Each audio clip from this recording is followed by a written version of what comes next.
spooky style. Have you ever explored the depths of fear? Have you ever wondered what depravity dwells within the imagination of a storyteller that prompts them to exhume horrors untold and expose those horrors to unsuspecting audiences? Some are repulsed, and some are shaken. However, there are those who are invigorated. So to those demented souls, we invite you to journey inward into the dark bowels of human imagination. Press play, and you will discover what's in the podcast. And welcome back to another edition of What's in the Podcast. And for today, we've got a special one, folks. In fact, I don't know if the internet can handle this much awesomeness, but it is, and it will, because we are going to make sure of it. Now, for today, it has been said many times, in fact, it is an edict of the Boulet brothers, that art is indeed subjective. And the meaning of that phrase is the idea that art means something to each individual person. It is not, very seldom it is that everyone has a unanimous interpretation of any form of art. And from that interpretation tends to come a person's personal take, a lot of it relating to their own emotional connection to the piece. And it's with that in mind, this is kind of an extension of what we did kind of at the start of the podcast when we asked the question, is there such a thing as bad horror?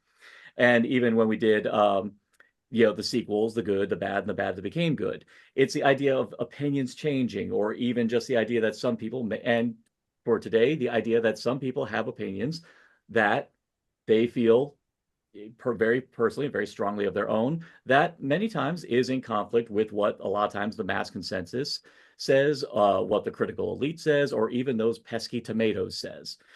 So today we are going to have a wonderful roundtable discussion. Each of us, my two highly esteemed panelists, you know them and are, in my opinion, legally obligated to love them for pain unto death. My two wonderful friends of the pod, Ivotres Lils from Horror Movies and Beyond, and Emma of the Impact, most recently of the David Cronenberg Meisters of Mayhem episode. Welcome back, you two. Hello. Hey. Hi. Hey, Emma. I love that you came back so fast after the Cronenberg episode. So welcome back. I'm glad that you. When was that? I have a bad memory. Yeah, it's actually not been that long. And Ivotres, always great to have you back. Still love the Deep Blue Sea episode. That episode, we knocked that one That's out a of the rockin' park. That movie. was a freaking hilarious episode. So I am always thrilled to have you all back on. So can't think of a good place to start on this, but I know between the three of us, all of us have had very spirited and very civilized discussions about our conflicts of opinions on horror, and I feel like it's in the best spirit possible. Now, compared to when you discuss film of any other genre, how do you feel that and your conflicting opinions, like with sci-fi or anything like that, how do you feel that compares to when you have conflicts of opinions when it comes to horror? I don't really think there's much of a difference. I mean, film. Mm, Well, you go first. Me? Yeah, you. Um, I never really think of it that way. I don't know. I never really think at all. Unless I have No, I to. agree. I mean, I don't know. any, even as simple as like, I feel like cinephile sounds snooty. It's not, but if you're like really deeply love film, or if you're part of any type of fandom, like I'm a Misty, I'm a Trekkie, there's always going to be people that are really in a serious, like something's up their butt, pedantic about something that doesn't matter. I like being pedantic sometimes for fun. Like I don't think genre is actually that important. Like if someone were to tell me, A Christmas Carol is a horror movie, yeah, I see that. Yeah. Like I see that. Like so I don't really think of it as specifically horror. So personally, I don't think there's much of a difference between horror and other film. Um, and there are specific topics which we'll talk about that are specific to horror movies that you'll see. But generally, I think it all boils down to the same thing. I mean, art in general. Mm-hmm. I don't. I don't even think of it like that. I just think if someone feels like, this is how it is, it's like, okay. Like I don't art like I mean, I don't know. I don't know if that makes any sense. I just don't. I don't know, like if I don't like something or someone has their opinion about something, okay. Like I just don't it's them. Yeah. Can I give I an don't know. example of a non-horror hot take? Okay. And I'm not a hot take I don't person, which know. will be probably my first hot take. But to put it in perspective for me, like I don't personally don't think Christopher Nolan has made a good movie since The Dark Knight. But technically, that's not true. I mean, I've seen Tenet and how precise it is and what a work of art that precision is going backwards in the way it does. But Hmm. did I enjoy the movie personally? No. Would I say it's terrible? No, but I would say I didn't like it. It's not for me. Okay. And also Oppenheimer, snooze, and like what a drop on the story. So, so I haven't enjoyed me personally, I have not enjoyed a Christopher Nolan film. I like The Dark Knight Rises a little, the third one, but The Dark Knight to me was the last really good Christopher Nolan film. So that could be seen as a hot take because a lot of people I love that he loves film. Yeah. I'm not discounting him as a director, but a lot of like I once was on a podcast where I said, "Oh, I didn't like Oppenheimer," and people were like, "What? Like that was What? crazy." And I'm like, Yeah. and I'm like, I'm not saying it's actually story-wise lacking, but we're not talking about Christopher Nolan right now. But Yeah. that's my But example of like kind But, of but like in but that's a horror or anything. but that's a wonderful example of kind of what we're going to be doing here today because yeah, what you are saying makes absolute perfect sense because I have nothing but the utmost respect for Nolan in terms of just his endeavor to really kind of push the boundaries of what you can do with in-camera filmmaking. But yeah, I mean, a lot of times when I hear what his next project is, I'm like going, oh, like I'm intrigued about the Odyssey, but I'm like going, yeah, but Is it's Christopher the Nolan like? Odyssey. Is it gonna be like? I mean, I'm sure Nolan's version of the Odyssey is going to be interesting, and Lord knows probably going to be better than that god awful Troy that came out some decades ago. But even so, I'm like going, eh. That's interesting. But I love the fact that you say that, where it's like a lot of it is just because of your emotional attachment to how he made you feel with one movie versus what he's been coming out with since. So Well, again, like I think Oppenheimer was boring and the story was not well executed into what was actually important about how mhm, Oppenheimer. I won't go into it because we're going to yeah, go into a lot of things. yeah, I Um, think yeah. So and Tenet, was it technically impressive? And is he a very skilled, t technical in-camera filmmaker? Yes, but did I enjoy the movie? Not at all. yeah, Not at all. And then they threw on that stupid red ribbon at the end. Like, what was that? You know what I mean? So just you don't have to know exactly what I mean, but I like that. That's and I see that as a personal thing. So I don't think yeah. technically Christopher Nolan hasn't made a good film or isn't a good film director or doesn't love film. I'm just saying personally, he hasn't made a good movie since The Dark Knight. Sorry. Sorry, not Yeah. sorry. Not No, really. don't be sorry. I No, mean, I'm I not. myself, well, funny from where I've been coming from, like when I came to horror, I really fell out of love with the fandom scene recently because here's my hot take. I think the sequel trilogy is the best thing Star Wars has ever come out with. Period, because I used to hate Star Wars for the longest time. I love the sequel trilogy. I think The Last Jedi Which is the one is best. that? Is that the one from the 2000s or is that the recent stuff? Force Awakens, Last Jedi, and Rise of Skywalker. I think it's the best, to be honest. I think The Last Jedi is, I think, a masterpiece in my book. And a lot of it comes from the fact that I never liked Star Wars prior to it. And to me, I found that the sequel trilogy was made when it's out of the hands of a moron like George Lucas. That's another hot take. I think Lucas is an idiot and a bad filmmaker and a bad writer. When Star Wars is put in the hands of people who became fans and filmmakers because of their love of Star Wars, I was seeing Star Wars through the eyes of the fans, the people who loved it and who became filmmakers because of it. And to me, the sequel trilogy was the product of fans who when you give fans the budget. And that's what it was to me. And I saw that passion and I was finally understanding why people love Star Wars because I was seeing it through the eyes. I was seeing the OG trilogy through the eyes of the fans when I saw Force Awakens. I was like, okay, that's what it's all about. And then just the thing that just turned me off was just when, of course, the neckbeards being all like, oh, you all woke and oh my God, raises your wife. I'm like going, Ray has more depth than fucking Luke. Challenge me on that shit. All right. But even then, my point being is like that I started falling so out of love with that particular scene. But the one thing I noticed about horror when I joined it is that the when you dig deeper down the hole, like when you get deeper and deeper into it, the people you run into are the ones who see the beauty in even the most bizarre, craziest stuff on the face of the planet. They don't give a shit about what the critics say. They don't give a shit about whether or not the movie banked initially.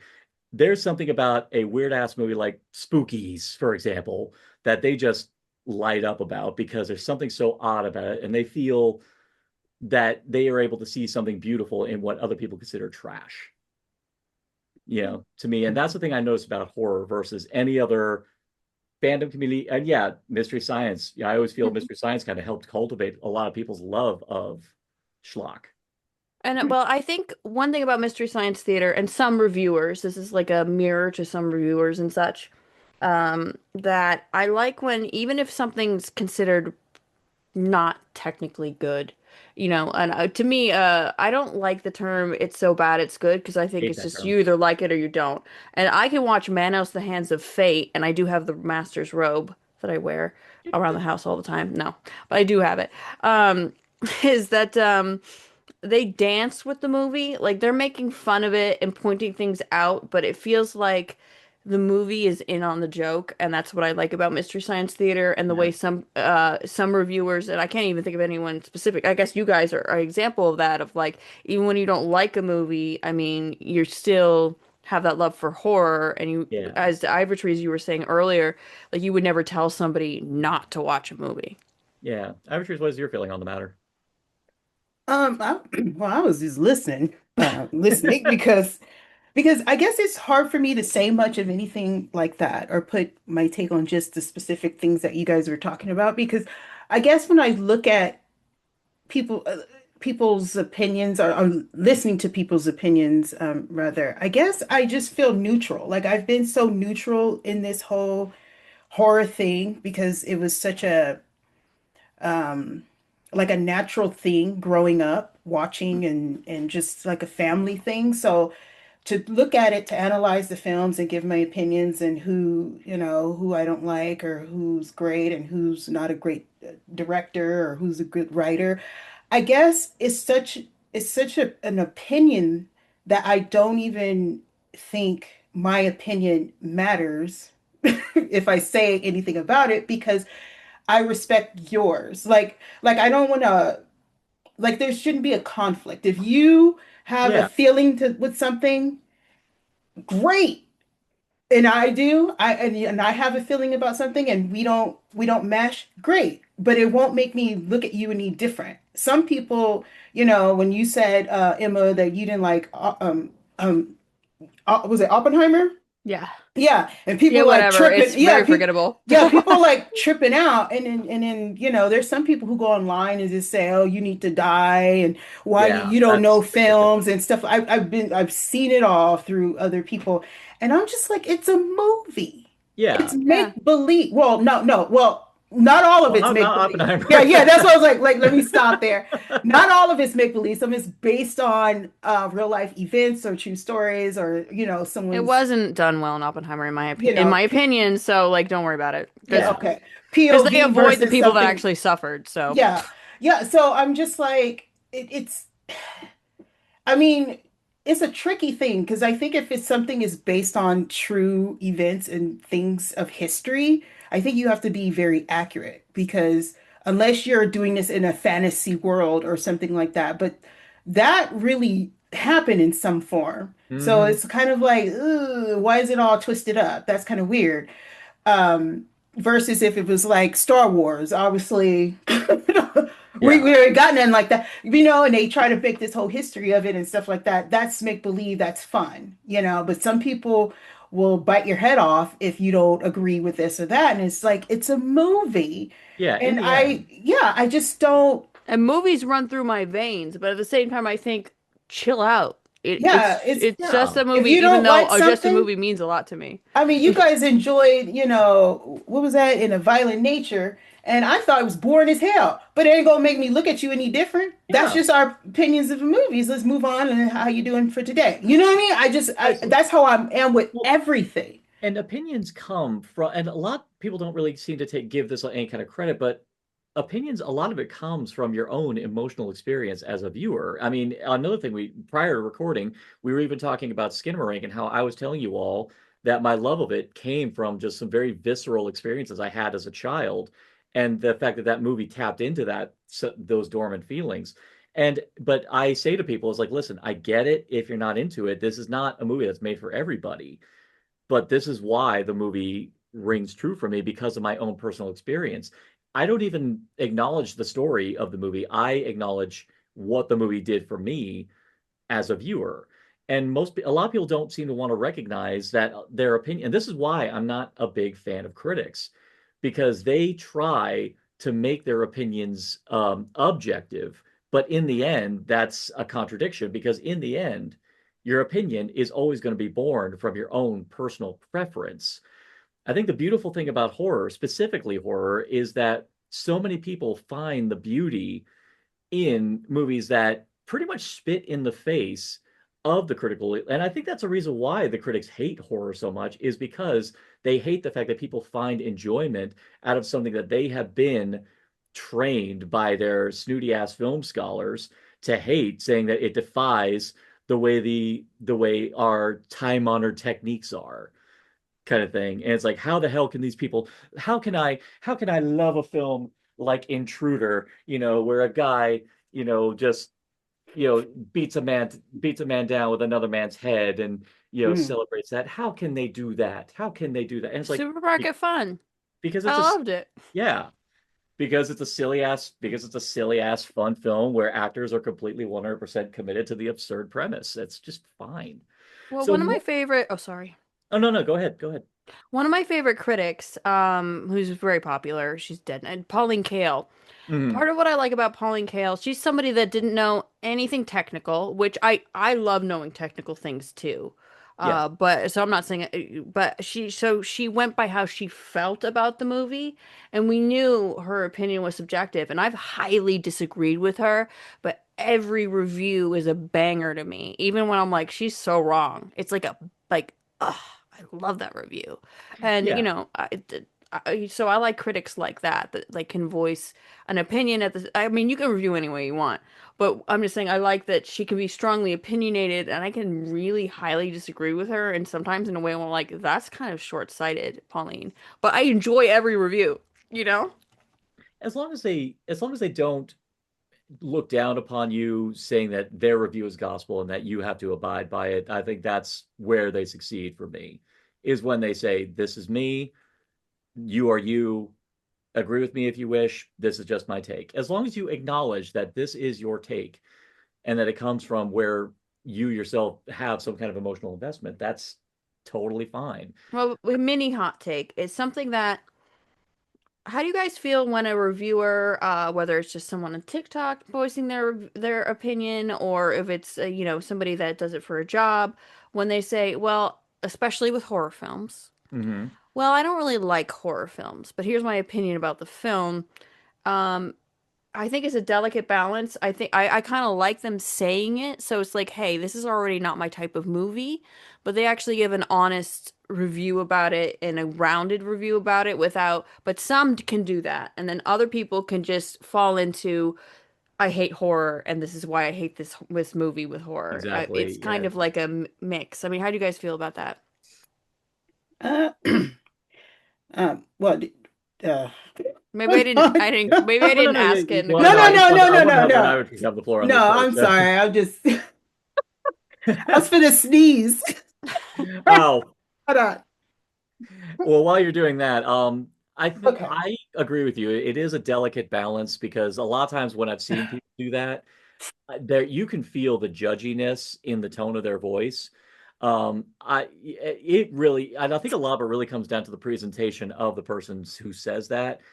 Now, if they say, like, that typically this is not my thing, but I wanted to give this if they show an eagerness that they want to try to like level up, so to speak, if they kind of convey that intention, I'm good. But if you got those people who immediately you could tell were prepped to hate the movie, you're Mhm. already on a bad foot with me. And you can tell when they want to dog on a movie, You like can, from the yeah. stop, you can tell. And I'm like, oh, you're already starting off on a bad foot. I mean, I actually have not gone to see Strangers chapter 2 or 3 just because I was blasé about the first film. And I'm like going, I'll I'm not gonna rush towards 2 and 3. I'm just gonna if it comes up, I'll watch them in my casual time. I'm not gonna go in, especially after hearing like how horrible they are. I mean, I'm just gonna just watch them casually when I have no expectations and just watch them at a later time. I don't need to immediately go into something with any preconceptions of loving or hating something. So it's like, Mm. but that's my major problem with some people, like people who, well, actually, oh, this is a good story. I think I told it before, but I'll tell it again because it's a great one. Clive Barker, when he was a producer Who? of Hellraiser 2. I'm And joking. I'm sorry. did you, That was a joke. I'm sorry. naughty, punish. Anyway, yeah, wrong movie. Anyway, when he was on set for Hellraiser 2 because he was still producing it.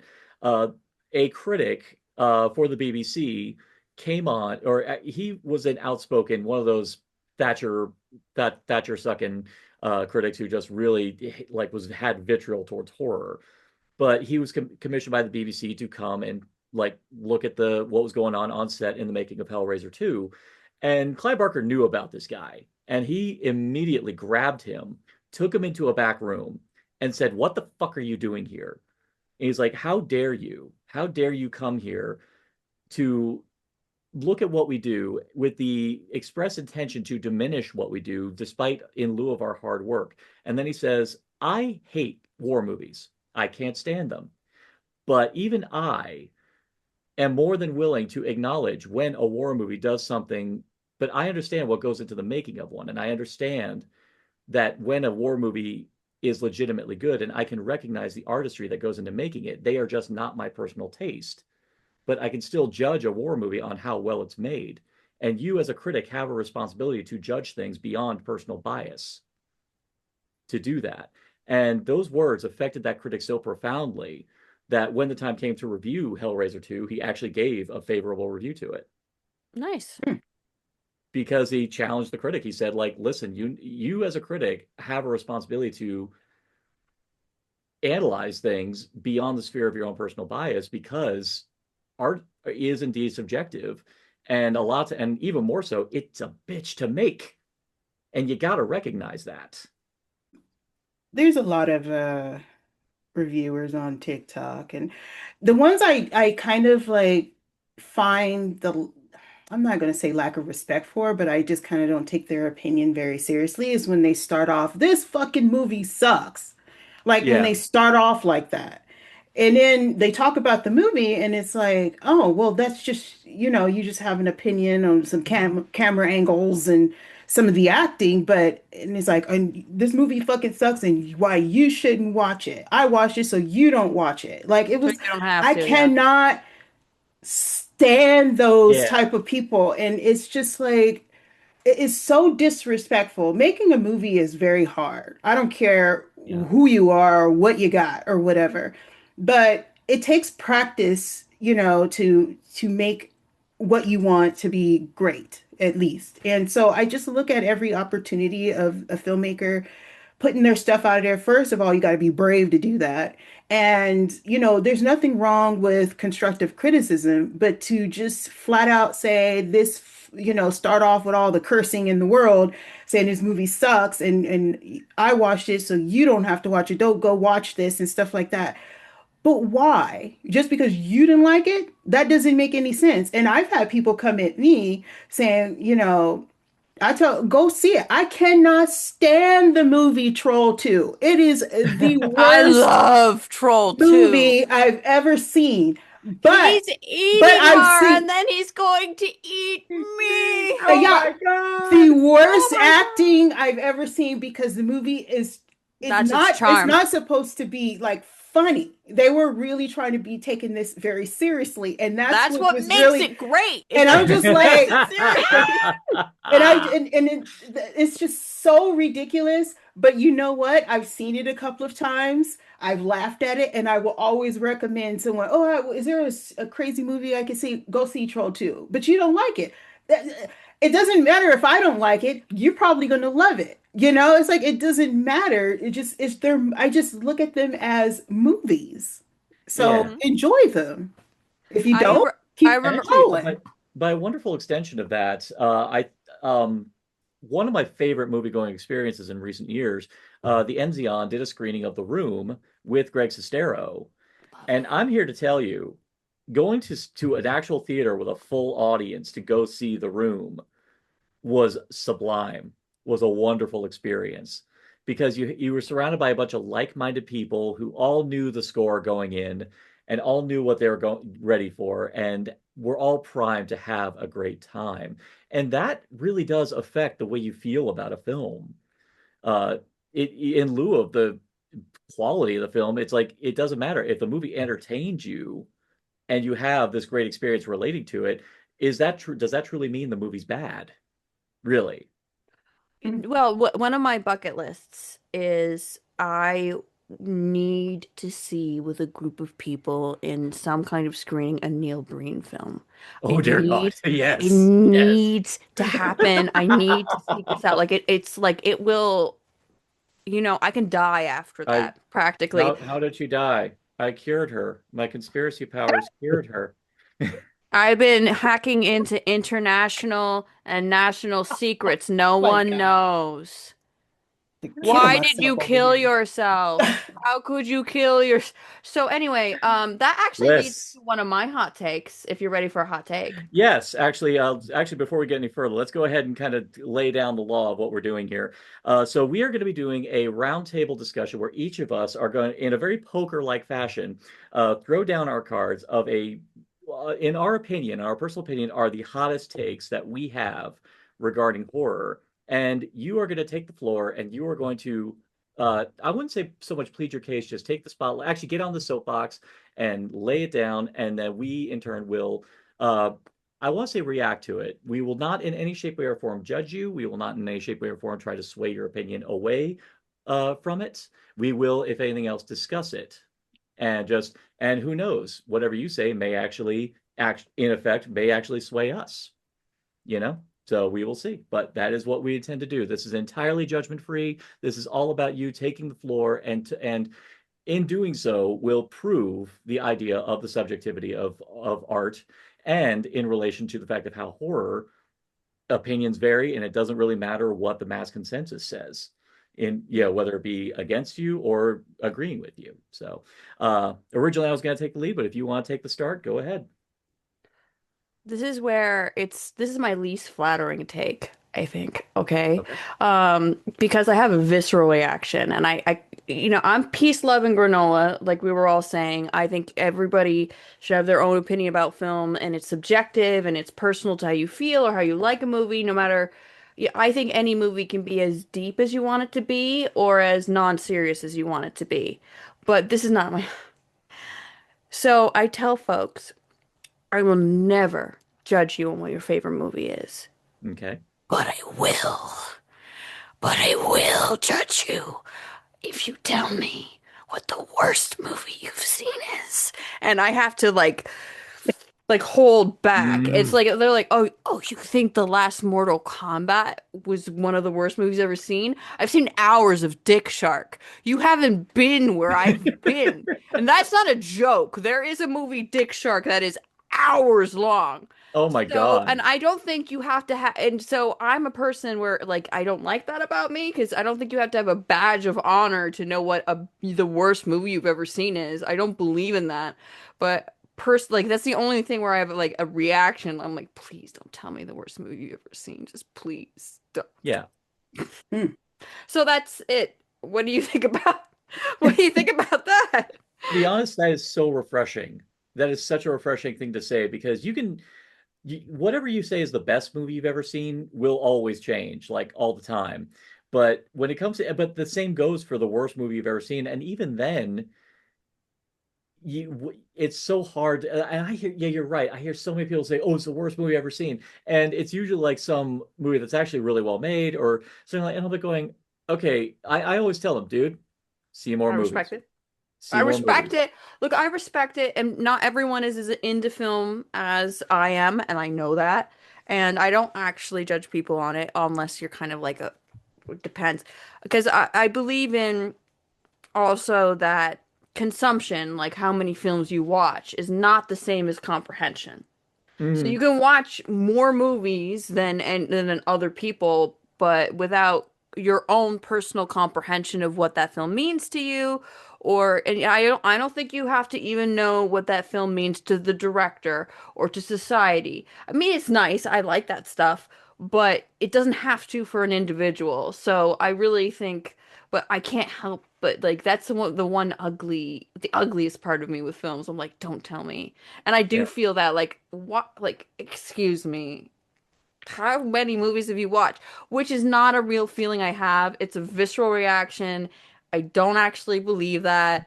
I just want to say that, but like, and Yeah. I enjoyed some of Dick Shark, and I'm a person that likes bad movies, and again, I don't like the term. I don't know if that's a hot take. I don't like the term "it's so good it's bad," like Troll 2 or Yeah. anything. I think you just like a movie or you don't like a movie, and Yeah. that's it. Because I think everything can be its own beautiful piece of art, not arc. That's same thing too. But I mean, like, if you, I so yeah, I do believe. No, I honestly believe you can think Dick Shark is the ultimate, like, what's the one where the ants go in the dick? Is it just called Ants, I think? Anyway, I don't know why they're all dick movies Oh, that come to ants my go on mind. a dick. I need to find this movie. I mean, I saw a movie Dead Ants, and there was definitely no dick ants in that one. But I I'll try like and find it for you. It's so, but yeah, or I must find Manos, this the Hands of this Fate, ant dick or ectomy.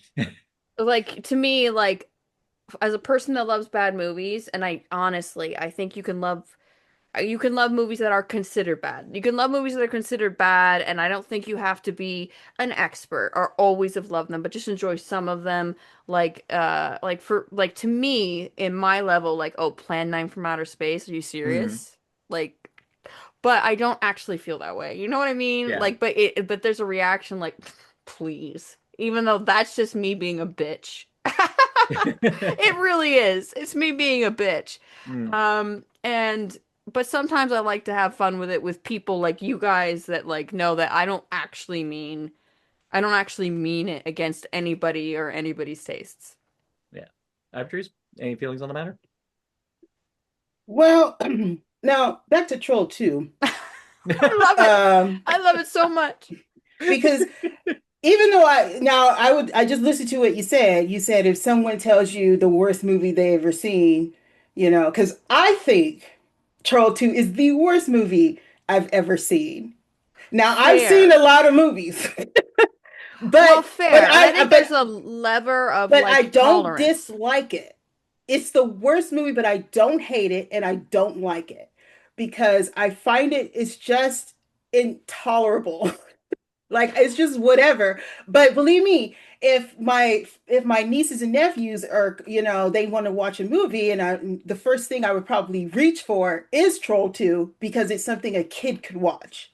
Like Yeah. I would Mm. I I wouldn't sit in there anymore. Like you guys enjoy, I'm going outside or something. But you see, but I don't dog it out that I wouldn't allow it to be what it is in Yeah. my household or anyone's household. It's so cringe. I could barely look at it, but I have looked at it twice and reviewed it. So that's what I'm saying. Like, Yeah. yeah, but I don't hate it and I don't like it. It's kind of like, yeah, it's part of Yeah. the Well, collection. Let's move on. Well, I that's also like puts a bar. Like, I'm a person that enjoys movies that, like, I Mm. love Neil Breen, which if you don't know Neil Breen, it's like The oh. Room, similar, only kind Yeah. of better. But if somebody watches The Room or Troll 2 and they're like, that's not for me, fair. So of course they haven't seen like I know most of the people I know, in real life, like they're like, why would I watch even an hour and a half of a movie that's not good? And I enjoy it. Yeah. Sometimes I don't. but I have to finish a film. Like to me, I Yeah. have to finish because I feel like I can't have an opinion about it unless I finish I it. That's why I've I seen all of Dick Shark.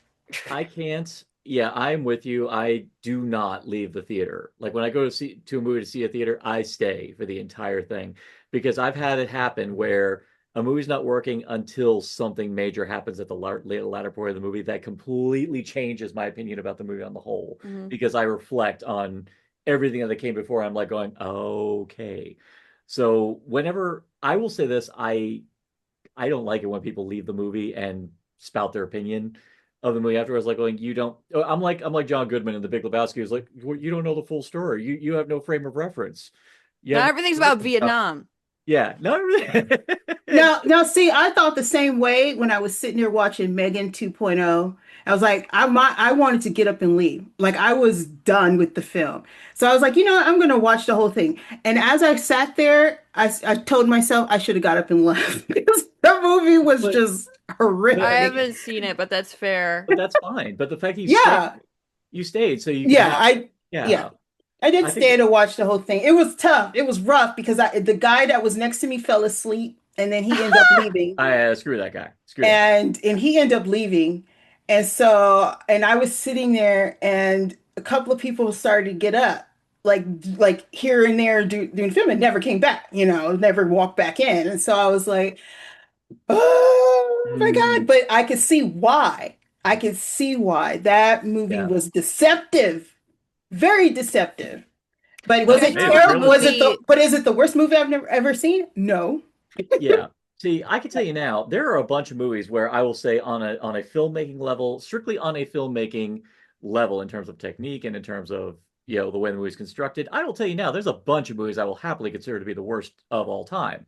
I mean, funny enough, to me, in my opinion, the worst film of all time is Birdemic Shock and Terror. And Mm-mm. and a lot of it just, No. huh? Monster a Go-Go. Oh yeah. Monster a Go-Go Monster a it is Go-Go. 4 to 5 Um, movies just edited oh yeah. together and Or it's even I would even say nothing. the Canadian film Things is I like equally. things. But See, but the I've thing never is, seen any of those. but I I will don't tell think you, you would enjoy them. yeah, I don't say watch them if you're curious, but if but you I don't will like tell you Troll 2, now, you might not be a fan. I'm not sure. environment is a vital thing, and I will say I will happily like if people want to watch like the Riff Tracks version of Birdemic, I will say hell yeah, let's watch Birdemic. I love River Tracks and Um, Mystery Science Theater's coming back with Mike and all that stuff. I just have to say yeah. that. I'm so Or excited. even Things. I mean, when Joe Bob showed Things, that was great. And when I you had loved it. when Chris Jericho was like, go like, oh my God, why the hell are you bringing me in to talk about that movie? It was great. It was Hmm. fun. A lot of times it really that is a that's a very good, very strong point. So even then, when someone makes that proclamation of, oh, it's the worst film I've ever seen, I'm like going, one, two things. It's like you need to watch more movies to really kind of have a better metric of what actually is the worst film you've ever seen. But B, I feel like you need to widen your gaze to learn to enjoy stuff a heck of a lot more beyond whatever it is that's holding you back. Well, I also think it's fair that somebody, like, again, like most people in my life, like, even if it's not a bad movie, but if it's not something they're super, like, they don't want, like, I don't want to spend, but, they're not I don't like the term cinephiles. I gotta figure movie, I'll just Movie say buff, cinephile. Cinephile, so I get it. Like, they don't film want to spend scholar, an hour and a half of their lives watching something they're not enjoying, and I yeah, get that. film scholar. There we go. Film scholar, film enthusiast, Yeah, professional film enthusiast. yeah. I like scholar. Scholar. To me a scholar is someone who seeks out knowledge, so Yeah. absorb everything. Maybe I should say I'm a horror scholar, but Yeah. I'm not as scholaric as both of you. You Oh guys, no, you're a scholar. You're a You no, are. no, knock it not You're not like off. giving y'all. I've yourself been enough listening to You're a y'all, credit. and I'm scholar. just like, oh man, I need to do some more research Eh. because I have no clue what the hell they're saying. All right. So all right, who wants next turn? I could go. I have a couple here. I don't know if they would be hot takes, Well, yeah, just throw one in. Just pick one that you think is like, but okay. I really think they need to. We need new iconic horror villains. We okay, need to retire the old ones or pass the torch. Like I okay, am so done with Freddy and Leatherface and Michael Myers and what's the other one? Jason. Just I'm done with What's them. the The other one, movies are Jason? done. They're so old. They don't know what to do with them. They just keep twisting and turning and just ruining what they become. And I'm just like, okay, I understand Freddie is Freddie, Robert Englund, but the guy's getting old. He can't, play that Yeah. character forever. It's either He said he someone, won't. yeah, Yeah. Yeah, it's he's either done. someone find a really good actor, which I think they did. It was a terrible script. The movie wasn't good. They only did Yeah, with the remake of New. I mean, it wasn't the worst movie I've ever seen, no, but no. they didn't even do an establishing shot of the iconic Yeah. nightmare house. Like they just Yeah. like it's just like nothing, that iconic Mhm. house. So it's like when you watch remakes and stuff, you hope it's most remakes and sequels and reboots, which I love, by the way, but Mhm. are usually a decision Uh-oh. by production accountants because it's less money on marketing. They can take the most basic of story and then just put a horror icon in there, and it's lazy. But I will always watch a Freddy movie. I will always watch a Jason movie, Michael Myers movie. I don't care if they keep making them. Well, But I do agree they need to make new ones. Like we don't need well, something okay, Yeah. so complex. they tried to do that with Halloween. Hmm. Ugh. And I Oh, feel like, see, this is the thing. If you're going to erase an entire franchise, most of it, make it make sense. Because for her to be as crazy, Laurie Strode, for her to be as crazy as she was, did not make sense to just get rid of H2O. Because I think H2O really showed where she was mentally, and it should have been Halloween 1, 2, H2O, and then move on from that. When they were just going, just drop everything after 2, I was like, wait, what? And then this, oh, I don't want to keep going with that. But what I'm saying is like, well, you're gonna If have you, to Corey because and guess Michael what? Because kissed, you I said would have liked now it I a you got to might lot keep have going. to more. If because Okay, Corey and Michael should have one of my kissed, I'm takes saying is that. so so I'm just saying like, if you are going to write a story, the material is already there. Just use that and create another story from it, but it also can mesh and come together from that. So, like, if you're going to do Halloween and you want to talk about Laurie Strode, how psycho she is, great. That makes sense. She got booby traps around the house and things like that. But if you're going to have this build up to where she finally sees Michael Myers and they're going to get down and dirty and it's 3 seconds long, and I mean, and he just get, pushed into a thing, gets all tore up really fast, and then the neighborhood is so dumb, thinking it's somebody that's like 3 feet tall. Oh my God, that's Michael. I mean, it's like, come on. I mean, it's just slapping the people. It's just slapping people in the face. It's just like the fans are. I mean, it was so cringe. And if you're going to introduce another character, move on with that because I kind of thought, oh, that's going to be a new Michael Myers. Turns out, no, he got demolished. Um, He's senile in the sewer now. yeah. I mean, some things just not make sense. But anyway, what I'm saying is like, if we need to retire those, like Scream, kill everybody. Like, let them all go. Like, I thought they were going to do that in number 6. I was like, just wipe them out and keep going. Move on with a new cast, they're old, decrepit. You already well, got that's what rid they of tried to do, Dewey. but Oh, decrepit. Yeah, they that's tried to what get, because I see, in 1996, 97, whenever that first one came out, I was there in the theater. I grew up with those. I was done with the characters. Now it's like, what are you guys doing? You're trying to bring other people back. I mean, well, it's just like, there's it a doesn't whole make there's any a whole sense. mess about that whole thing. Well, But with Retire, Scream retire, 7, like the retire. reason they that they brought tried. some people They back tried. is They because tried some retiring. people left, rightfully so. Like Well, Jenny good, because Ortega. if they didn't leave, we wouldn't have Hard Eyes. Because Hell the yeah. writers and all that, those people left and did Hard Eyes. And if you pay attention to Hard Eyes, that's Screen 7. I don't care what nobody say. I haven't Oh, It's, seen Hard Hard Eyes. Eyes, so I'm ex that's on huh? top Oh, of you my haven't list. seen it? Yeah. On Oh, top of Hard my Eyes. list now. Hard Eyes is honestly it's as if Nora Ephron teamed up with a slasher crew. I mean, it's a I romantic like that. comedy by way of I think that was Scream 7. I think it that was script, I'm it gonna was keep that in beautiful. mind. I'm gonna keep that It's like in when you mind. watch it, when I sat there and watched it, I was like, oh my God. Like it had the same things from Scream. And I was like, that was probably part of Scream 7 or what they had, but they had to obviously change the character up. But believe me, you're gonna say this. I wasn't the only one who thought that because I was like, that is the script for Scream 7. They just had to do something with it. And they made Hard Eyes, which was yeah. actually pretty good. I Oh, actually Hard Eyes enjoyed was good. Hard Eyes. I'll definitely agree that they need to give some of those icons a rest. I mean, though I'm always of the belief that do it if you have an idea. And to that end, that's why I do think I've loved what they've been doing with Chucky pretty consistently. Oh, Chucky's been great all throughout. And in fact, actually, one of my minor hot takes is that there are no bad Chucky movies, but that's not my one I'm throwing in There there. are no no, bad Chucky no, movies. there That's isn't. true. You know, I have to agree with you on that. There isn't, and I really love how what they did for Chucky because Chucky by himself, he is such an iconic, but I like how he progressed during Yeah. what based on what the movie is doing.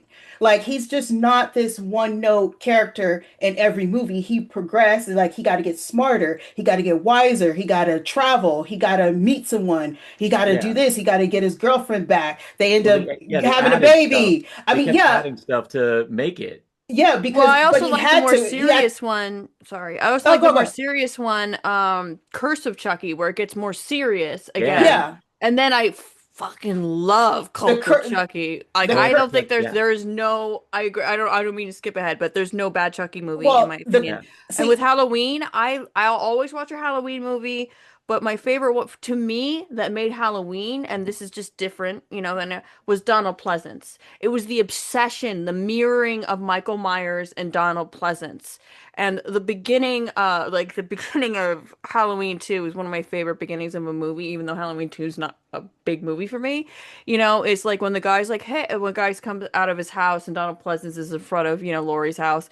He's like, hey, I've been trick-or-treated to death. What's going on? And then Donald Pleasance just says, you don't know what death is. And then he turns dramatically and runs. Yeah. I'm like, and it goes, I'm like, that's fucking metal. Like, I don't even like the movie is not one of my favorite Halloween movies, but to me, the mirroring of Donald Pleasance and Michael was what really made it for me, Mm, even though I'll always watch a Michael movie, if that makes sense to what you're yeah. saying, Well, Ivotres. I would always watch any of those movies. It's just, it's like they We don't need know new. what to do with them anymore. It's Mm, like if you're going to keep them going, we need like which way you want to go. Do we want to turn this into a comedy? Do we want to turn this into seriousness? Or what are we doing? Because that's one thing I have to say about Chucky. Even though it's keep going, it finds ways to tell the story differently or give mm, him a new scenario or try to figure out or something because he's still trying to get out of the body. He's still trying to do this or maybe he just came to terms with it or in one movie and then he got a whole family. I mean, you know what I mean? So it's like yeah. there's So something fresh every time he pops up. And with the TV series, that's what I'm saying. It's like yeah. there's something. But in terms of like creating new icons, I will say I do think we have been working to create new icons yeah, But during they this don't time. stick. A lot of them don't stick. Well, We how do don't you, this is well, not one of my hot takes, Or but they kill them off. since we're on the topic, how do you guys feel at whatever length you want to talk about it? How do you feel about I'm specifically talking about him as an icon, horror icon. We can talk about the films themselves also, but and the creators, um, Art the Clown. Okay. I I think love our the clown. I do not like the movies. I They- firmly I'm definitely if taking the movies out of the equation, I do believe, and a lot of it I think is just because David Howard Thornton has done such an incredible job representing him as an icon. I think Art the He's the best part. I He's think really that the whole. movie, I will say flat out, the character lives. It might be a Freddy Krueger thing where, when David Howard Thornton's done, the character's done. Fortunately, that character has been played by another actor prior to David Howard Thornton. So I think, But that was nowhere near as good. It was yeah. no offense meant to But that fortunately, actor. I with the think that kid, was 2011. Yeah, yeah, it was a while Yeah. ago. yeah. For better or worse, I do think Art the Clown has become a new icon. And I will even add, thanks to the work, the Conjuring verse, we have like a whole bevy of other icons that have come out from the Conjuring verse as a But they're result. forgettable though. Like if there were no more Annabelle, nobody cares. I don't Like know. that, Valak is pretty If intimidating. Annabelle disappeared, I don't think I agree. I anybody wouldn't would, care, but no I'd one would watch a care. new one at the Now, same if time. now wait now because Annabelle is just she's just the conduit. She's not the one moving. Now, Chucky, he has character. He is Yeah. a voice. He moves, he talks, he got I love expressions. Brad Dourif. He's If one of my Brad strange little Dorff men that I said, want to I will marry. never do another Child's Play movie, it'd be right in the streets. Because now they got to find out a new voice, but everybody would know that's not him. That's not him. He is Yeah. Chucky, even though he is human, just the voice. And here's the puppet. That's just how it's going to be. And I feel like that's the same way with Freddy Krueger. Now, for Michael Myers, anyone could be in a suit. He Yeah. ain't said a We've had a lot of word. great Michael And Myers and over the years. Jason too. There's a lot of people that have been in that suit. Yeah. I think that's the difference. But What about like how people feel like Kane is the best version of Jason? Like the I way can't even if Kane if he put on the outfit right now and walked in here right now, you would say that's Kane. I wouldn't even know. I wouldn't Um, that's even know because I think there's a lot. I think there is a lot. Like I'm slightly disagreeing in the sense that I agree, but I don't. But in some sense, and this isn't about Kane specifically. In Michael Myers, I've never really noticed anyone that shines. But I do think there is a lot of validity to acting when you can't speak. The movements and how you react to a scene. You can bring a lot to a character, but if you get an actor that's just a big guy and put a mask on him, it'll suck. well Some they people are have better. because Kane Hodder is not the only one. There's Douglas Tate. Now he's played Jason and he's also been Michael Myers. You mm, can't tell. In Yeah, those scenes, fair. you cannot tell. He was in like was it Halloween? I think he was in Halloween not ends. What's the name? It was Halloween.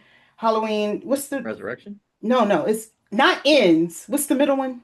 I can't remember. Is Yeah, that so bad? I can't. well, It's That oh, sounds so. really? Halloween. The Halloween newer Kills? three, the three new ones. The Halloween Kills. third, the middle one. Yeah, Well, what's James them? Q. Courtney. Well, James Q. Courtney played him through all three of those In the movies. Green trilogy, like before Halloween ends. What was the? What was I can't Halloween remember the Kills. second movie's name. Halloween Kills. Okay, Douglas Tate. Oh, Evil Dies Tonight. Right. Yeah, something like yeah. Oh Well, my James Q. goodness. Courtney plays him in the main story. James Q. Courtney plays him all throughout. He plays him in But all three movies. no, But you're talking about the okay, flashback.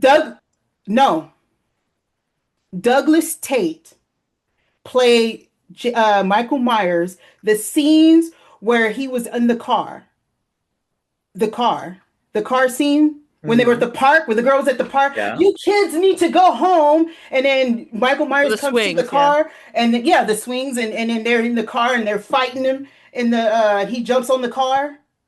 That's Mhm. Douglas Tate. Douglas Tate did all of that. I just want to point out, you said you weren't a scholar, and then you just threw all that down. Yeah, I I was just about want to to say. say, I yeah. think both you and I agree. I think you've kind of Yeah, you've proven well, yourself wrong in because that so you are indeed a scholar. no, because see the only reason I know is one, I looked it up. Two, he's a friend, and How three, do you think I know Okay. things? yeah, No, we and I believe it. interviewed him.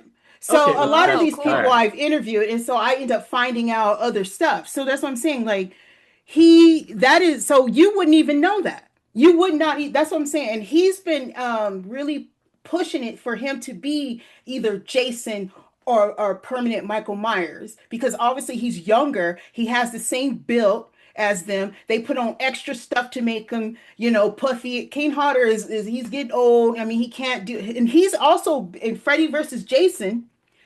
Douglas Tate was Jason as well. Wasn't Ken Yes, Kersinger? Mhm. huh? Wasn't Ken Kersinger? J- Oh, Look, I do wow. part of it is one of the messiest My mind's franchises, which blown. is my favorite. Texas you Chainsaw look it Massacre. up. Texas Chainsaw Massacre. Like the original guy that plays Leatherface I Jennifer like, Hanson. but then I love the 2003 remake. I consider them totally separate, I totally actually different. like that too. So I yeah. think that's one of Yeah. the best remake reboots, whatever you want to call it. Mhm. But the guy, he's a wrestler, right? I can't remember his name. That Andrew Briniarski. Yeah, like he was a great Leatherface. He was so big. I mean, did he do a lot of acting? No, but he had such presence, especially when he's chasing after, Mm. Jessica Biel, and she's like, not to be that perv, but she's like in a wet tank top, and I'm like, Oh please, Michael Bay produced that movie. Everyone was going to be that perv. Like, Everybody is in a tank top and yeah, tight in a Michael jeans. Bay production, yeah, everyone's in a tank top. Tight jeans or Yeah. something. No, hey, I respect you, Jessica or Jennifer Beals. I'm so sorry. I respect you. I Jessica, I apologize. think it's Jessica Biel, right? Jessica. I get Jennifer, Jennifer. Jessica, the name I don't mixed know. Jennifer up Beals because is then there's Jessica and Flashdance. Jennifer Beals, the actress from Flashdance and the Yeah, L Word, totally different people. I don't get them yeah, mixed up. Their names mix me up. yeah. To me, Andrew Briniarski will always be Zangief from Street So, Fighter. That's but who From I'll what? always be. but I do want to make something clear. When I say Douglas Tate, he usually do like the most active parts of. Is he Okay. the stunt guy? But is he like kind of stunt, but also a little bit more than that? Like when Like the Yeah, Joe stunt yeah. guy. Bell? He Okay.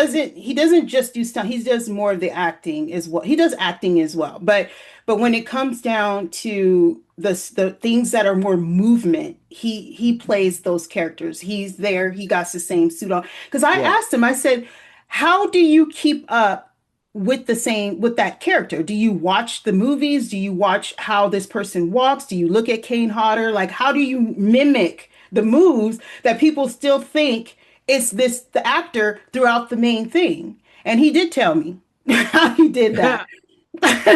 But the thing is, he's so good at it that you can't tell. So that's what I'm saying. For those kind of characters wear mask, um, that's you cannot tell who they are. Is either we give it to someone else like him, or we just find a whole new story to tell it. Now, unlike Freddy Krueger, where you see Robert Englund's face, even though he got burnt stuff, for Art the Clown, you could tell who that is. I mean, the Yeah. expressions. That's what I'm saying. So those who wear full-on mask outfit could be anyone. It could be anyone that knows how to mimic the movements based on how the director tells them they need to move. Mhm. But and to basically cap off what you're saying in essence, that you don't feel that any of the recent spate of people in a lot of recent horror films have been able to hit that zeitgeist that a lot of the prior ones have, that we're still working on trying to make new icons in relation to it. Yeah. Or I mean, I will say we made a pretty damn good effort with like oneers, like characters that have shot it. I mean, hell, two of them. Or I mean, we got one who's Oscar nominated this year with But they killed her off. but it doesn't matter about how many movies you're in. A lot of Well, times are they a doing a Well, lot of times it prequel really comes. with I mean, Gladys? Is that yeah, you're talking they're about? they're doing a prequel. But what I'm Do you saying, know how I felt when that movie came out? I'm like, that's just me in 30 years. You know what I mean? Like, just like a redhead with a little bit too much makeup, like is in the everyone woods. It wants to did be look creepy, Gladys in but I'm 30 like, years. that's but You me know, in I 30 get years. what you're saying, Narcotic, when you're saying like it doesn't matter how many movies, but in a sense it kind of does because the thing is that's just one movie. We're going to forget the prequel. Let's just say that's not going to ever happen, but we know it's going to happen. But it was just the first. It's just weapons, right? Mhm. So all we got is weapons, and I really like that character. I was hoping she lived. I was I hoping wanted her to get I away wanted too. more. I wanted more of her because I was thinking, oh, I hope she got away because now I want to know what else she's going to come up with or whatever she's going to do. And then when she got torn apart, I was sitting there upset because she Yeah, was the she was best thing she was in not going that to out. film. She's a there's cancer no rid movie cancer ridden weapons old to lady. me She was not without outrunning her. that She many kids. makes the entire No, film but for I'm me. saying if they would have wrote it differently and it had her escape in some kind of way, Maybe she like could be conjured. she was supposed to be in Yeah. the room. They walk in the room, and then all of a sudden she's gone, and they're like, "Where did she go?" And then the music starts, and then whatever. But Yeah. but anyway, but I'm just saying, like, You know they'll go to stretch. Like if they can make another movie and they can, especially if they can get the actress to do it, they pay her enough. Um, She's married to Ed Harris, and she's such a accomplished actress. Like she doesn't Hmm. need to make any movie, but Yeah. is that it's just that they'll stretch it, and if they want to tell a future story with her in it, like after she's been ripped apart by children, which was cool to watch, but I wanted her to survive, they'll make something like you can conjure her Yeah. spirit or somehow like form her again, and that's part of her Transferred her tie to the consciousness into one of those tree, which I kids. can't remember what kind of tree it was at this very moment, but you Yeah. know, But see, I they'll just figure it kind of out. wanted somebody to keep going, especially a female. Yeah, Like I definitely. just wanted something Yeah. like if we're going to have 10 Friday the 13th, you know what I'm saying? And 20 Halloweens and all this stuff, it's the same character, Michael Myers, Jason. You know what I'm saying? And they'll just Mhm. keep going And with they're it. kind of boring, to be And honest. but it's like but I just want something. We have Art the Clown, but he needs to be in something a little better. Those stories and just some of the actors in there are just horrifically bad. Like I feel like he's becoming a gimmick. He's not hopefully four it make him better, but I Well, they just did. don't want They him. got me at number three. I mean, I don't agree with Damien Leon and how he's saying horror's not political. And I'm like, have Uh, you watched your own movie? yeah, I was about to Um, say, there's a lot of political and shit going on in those movies if you read into them. and so I'm not crazy about how he's reacted to things and how I'm not crazy about that at all. But I kind before of I get what even, he was saying.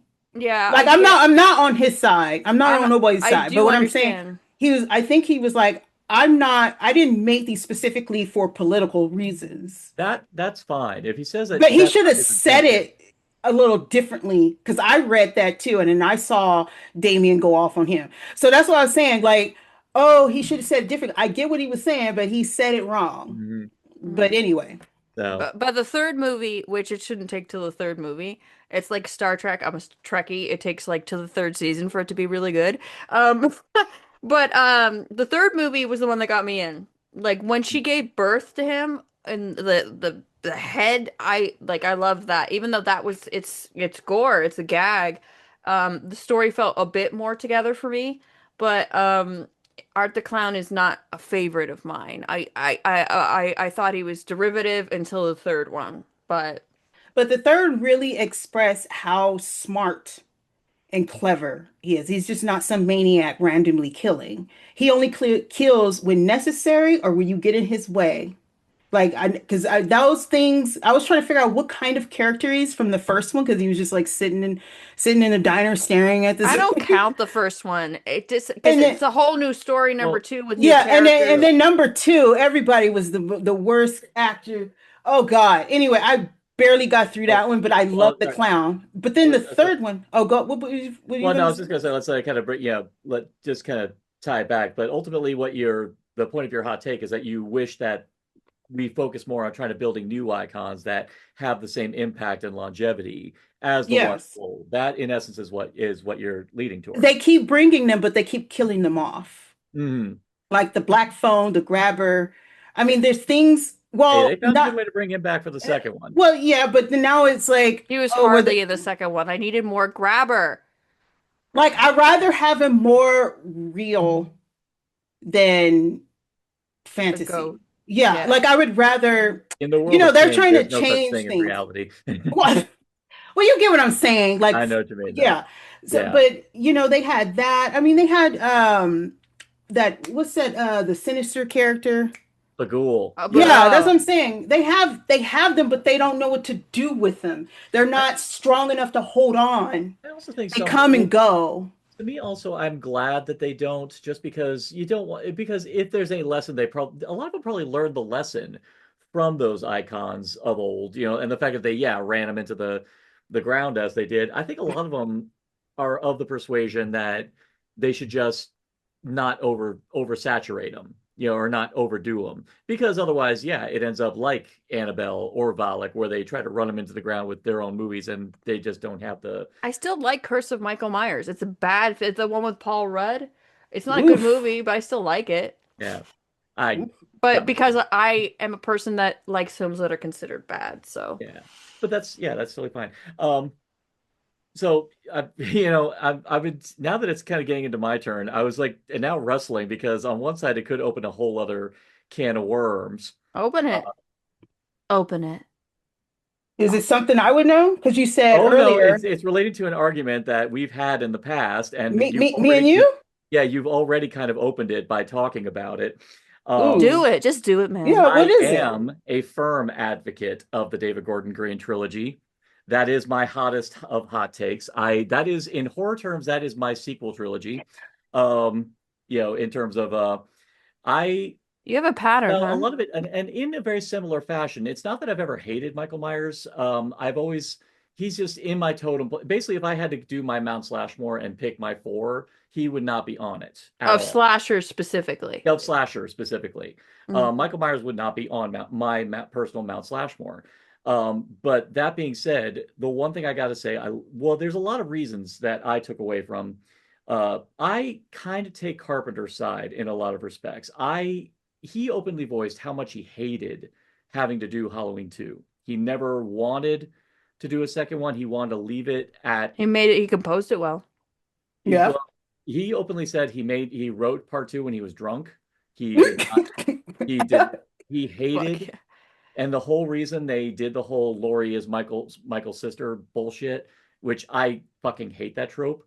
Um the only reason it is because Empire Strikes Back, came out with the Luke I'm your father nonsense and everyone Well, I now, think I'm not a big Star Wars fan. I like it, but Luke, I'm your father was fucking cool. That's an well exception. Okay, that was a that was fucking monumental cool. But I twist, get what but you're But saying then it about Lori. became a running gag for a lot of exactly Yeah, but things. it was exactly original when it happened, but not completely original, but pretty much the whole reason why they did that with Lori being Michael's sister is just because that was a popular twist and they were trying to ape it. But the problem is it does not stand up to scrutiny because what if that was the case? If Michael was specifically targeting Lori, why didn't he just make a beeline for Lori instead of killing all of her friends and the like, And yeah, we can't say it's sex or anything like that. No, it has nothing to do with that. So Now, wait, now I could he did say, not he to him, Lori was like a pilot fish, like a shark with pilot fish. Pilot fish lead shark to the bigger prey. And he saw Lori with her friends and basically used her as kind of like a little guiding light. And when he was done with them, he finally he was gunning to eat the last. okay, okay, that's somewhere I was going with. Yeah, but I was going with that. ultimately the whole problem with the Halloween franchise, and this is even before David Gordon Green came on board, that whole franchise is a mess from the get-go. The Thorn Cult is a mess in and of itself. And I know people whose hot take is they love the Thorn Cult trilogy. And you know what? God bless. Lynn has the Thorn Cult tattoo, and I'm probably going to get that at some point just for show love. To me, Halloween 3 is one of the greatest things on the face of the planet. But to me, the Halloween franchise is a freaking mess. And I even go to bat for Rob Zombie's take on him because he was doing his own thing with it. And I will say flat out, Taylor Maine is an imposing as hell Michael. Yeah, I will give him that. So frankly, that franchise has hit so many walls and it's hit Rob so many Zombie's messy. He's a drama queen. Like, absolutely. but with Well, Rob Zombie, the thing about it is, with him as so he's like said, "Oh, John Carpenter didn't like it. He didn't want me to make this movie, but I made it anyway." Because yeah. he's a little bit of an edgelord, right? I'm not saying he's a bad person. I really don't know him that much. And I'm more of a like I kind of like House of a Thousand Corpses is my favorite, and the others are kind of, Yeah. But Well, but then John Carpenter said he said that I gave him my blessing to do whatever I don't give a fuck, what yeah. he does with it. I told him that. So I don't know what he's being like he's like weird about it. I told him I'm this is not precious to me and doesn't like, that's John Carpenter. We know that yeah. sound. That is real John Carpenter who just loves smoking weed and playing video basketball at home. Like that's his number like good for him. Good for Yeah. him. So yeah, but to go on from there, frankly, but the one thing about the Derek Gordon trilogy is that it was made with Carpenter's blessing, and in fact with his cooperation, and even and Blessing or doesn't give a shit at the same time. Like that's how he well, phrases it here's the other anyway. thing.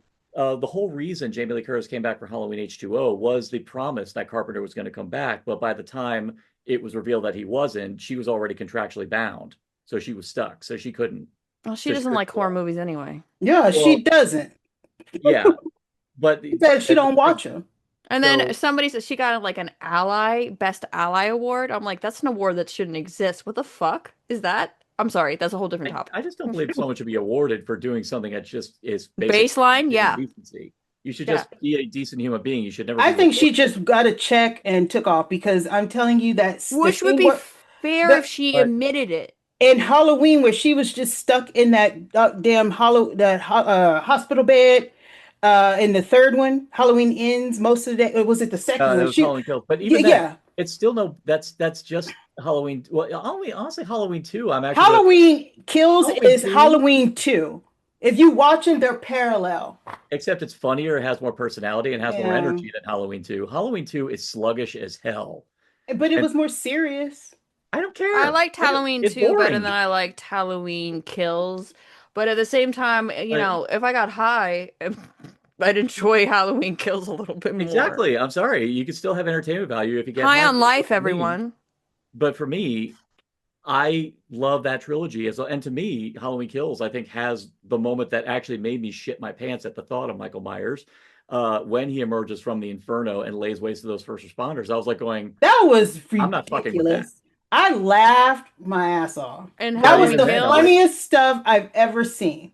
How is yeah, all them people just going to let him take him down? Like he had, it was just him. they didn't When he let him. had They were when rushing he him with had the freaking. one in the air. They were rushing him with a Halligan I bar, was man. like, Yeah, he. But I that's. was like, I've only seen, and rewatch movies But all the time. I've only seen Halloween Kills and Halloween Ends. I think I've I'm only seen each of them once. I'm going to save my like full analysis for when we actually do our commentaries, like years down the line. But my point being is that I got a lot out of that trilogy, and to me, a lot of things. And not only that, I actually really enjoyed the progression of the idea of the trauma of one and how, when you don't resolve it, how it ends up affecting everyone around you to the point where it becomes virulent as a plague. And Move out of honestly, Haddonfield. Come on. huh? No, I love this for you. That's all I'm saying. I love this for And you. well, and actually, a major thing when I saw Halloween Ends, I really, and actually, when I met Annie Matichak at Spooky Empire, I talked to her about this, where I actually saw a lot of parallels with post 9/11 in Halloween Ends, specifically the idea of how after 9/11 happened, people immediately started trying to, when people were freaking out when we couldn't find bin Laden, they were immediately starting to attack anyone who even remotely And he's resembled. watching Kim Kardashian. now, now, wait a minute. Now, wait a minute. No, not the Kardashian thing. Now, wait a minute, I know. Dawn. That was true. That makes sense. Okay, that does make sense. I But mean, not the it show, the ends, sex it tape. ends, it ends. That did not make sense. Michael Myers is 18 feet tall. That I'm little not dude talking, was no, I'm not talking about that. I'm talking no, about the fact that, no, because there's that great scene with Corey's mom where he says, because they couldn't find your boogeyman, they just lashed out on anyone who showed that's what I'm saying. that's the whole point, is the idea that people will lash. Most of the Muslims who got attacked by people after 9/11, they didn't look like bin Laden, but they didn't care. But that those are way too But no, that's the thing. Corey does not resemble Michael. But the problem is, because he was no, exhibiting, not Corey, the other I'm, guy. I'm not talking about Halloween Kills. I'm talking about Halloween Ends specifically. That's what I'm talking Halloween about. Ends. No, Corey's only in Halloween Ends. the whole thing with Mr. Tivoli in Halloween Kills, that that that's the other thing. The people in first off, mob mentality, as we've seen from the stupidity going around with January 6th, mob mentality is a moronic practice. No one is rational. No one is doing anything that is going to resemble reason. And when you get a whole shit ton of people together who are hyped up on emotion, they are not going to be rational, and they're not going to give a shit about logic.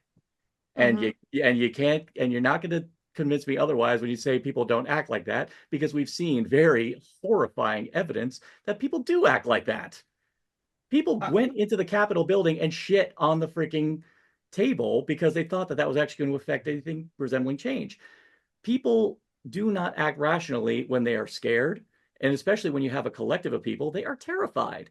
They are not going to care about the fact that Michael's image was on the news. They're not going to care. They're going to see someone in asylum garb, which he was. They're going to see that above all. And that was the whole point of Halloween Kills, was that it was about the dangers of mob mentality and the idea of how shared trauma, when unresolved, can turn people into something just as bad as the But see, I understand what you're yeah. saying, and that But does make sense, but the execution of it looks silly in the movie. so's a guy who takes 6 shots in the 10 ring and still walks away at the end of the first movie, But but we just accept it, you know. but I think it looked so ridiculous. I think it So did just him getting shot went 6 times over and then walking away. I mean, like just it just accept went that. over people's heads. That's what I'm Well, saying. A that's lot of people heads. That was one of the things. but That it was didn't. one of the things that the people But were complaining about. because this is my hot take, it didn't go over my head. That's why it's my hot take. Yeah. Oh, wow, that's a harsh way to say that. It didn't go over my head, like you guys. So Well, Ivotres is just saying that it went over other people's heads. I know, I know, I It's the know. same. But I get what he's saying. It was just It landed. It's in the same way how I became a fan of Doctor Who from the 1996 TV movie, which everyone else hated. I see So a pattern. I see a pattern. yeah, it's just the fact that something rang well with me, which I know and this is why I said it was a can of worms. I did preface this with that. I did say that. But I appreciated the progression of what they were doing in terms of talking about the evolution of trauma and how it becomes. And as you see, Haddonfield in the beginning of Halloween Ends, that place is a freaking wasteland after the events of Halloween Kills. So I like the fact that they were addressing that, and the idea that when people don't have the catharsis of when the person who they want to see go die because Michael disappeared, they lashed out on the first person who exhibited similar traits to Michael. And that's where the whole core. That's why I can't stand when people say, like, you know what, I'm not going to dwell on it too much further because, like I said, I'm going to be doing a whole podcast on it later on, and we'll get into that. Well, can I let you know my how I enjoy it, which is a Okay, totally kind of unrelated way, but just different way to enjoy those three films. go for Um, it. I think first of all, the line in Cherry Blossoms or Suicide. When Laurie Strode's like, "Do I go with this hot guy to Japan?" Yeah, you do, or Oh yeah. you don't kill yourself. But anyway, I'm a notorious AO3 writer. Well, no, I'm not. I'm anonymous on AO3, but I tell people that I write on AO3 all the AO3. time. I'm a shipper. It's an archive of our own where people write slash fiction. Oh, okay. Okay, you Yeah, see what I cool. mean? So Yeah, like I enjoy like I just didn't know picturing what it was. Corey on his motorcycle and then Michael sitting in back of him letting the wind go through his hair and the weekends playing baby. You know, like that's how I enjoy these movies. Like I just go into a whole separate place. Yeah, and that's cool. I love it. Oh, they should have Actually, kissed. well, actually, you're And gonna then love his this. mask would have slipped off and see? Yeah. See, that's funny. It's a whole different way to It enjoy those is. movies and appreciate them. And Yeah. neither is wrong. I would say yours is more involved and personal and wonderful. And Ivory's the same. Me, Yeah. I'm more of a casual, different type of fan. Yeah. And I love that we have this dynamic going on where we have like it's like a kind of a nice levels of extremes. I hate to use extremes, but that's kind of what this is, really. One who's very vocally against, very vocally for, but you are perfectly in the middle. So Come on, how is that this not? How would perfectly, now they wait, had I'm not against chemistry? now I'm not against the movies. but you're not I'm not in love against with them it like either. I I just am. enjoy No. them in a See, different way. I'm in the middle. Like I Yeah. don't Oh, hate the okay. movies and I don't like the movies. I just think a lot of And you things don't want to see that Michael and Corey like kiss. like Yeah.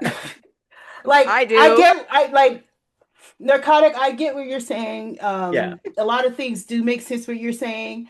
It's just that I just feel like the execution on some of the stuff didn't just sit well. It didn't go well. Like I Okay. get what they were trying to go, the crowd and everything, and but it was just like some things. Some of the dialogue was just it was just crazy. I mean, it turned it to a joke.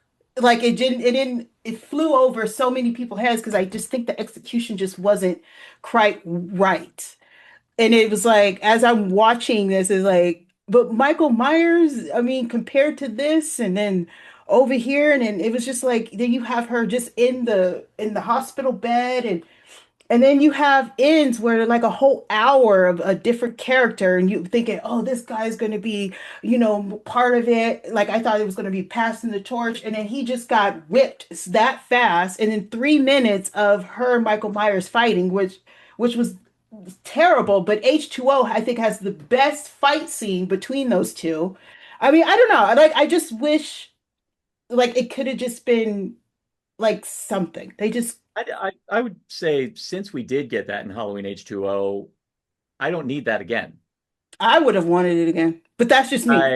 I'm I a would firm. I would Well say you then, definitely what's want the it point of again. Halloween H2O if you do it again better in the other one? That's what I'm saying. They should have been. I mean, somebody should have been stabbed, cut, kicked, stomped, some. Kissed. I mean, she like something like she should have got stabbed in the back.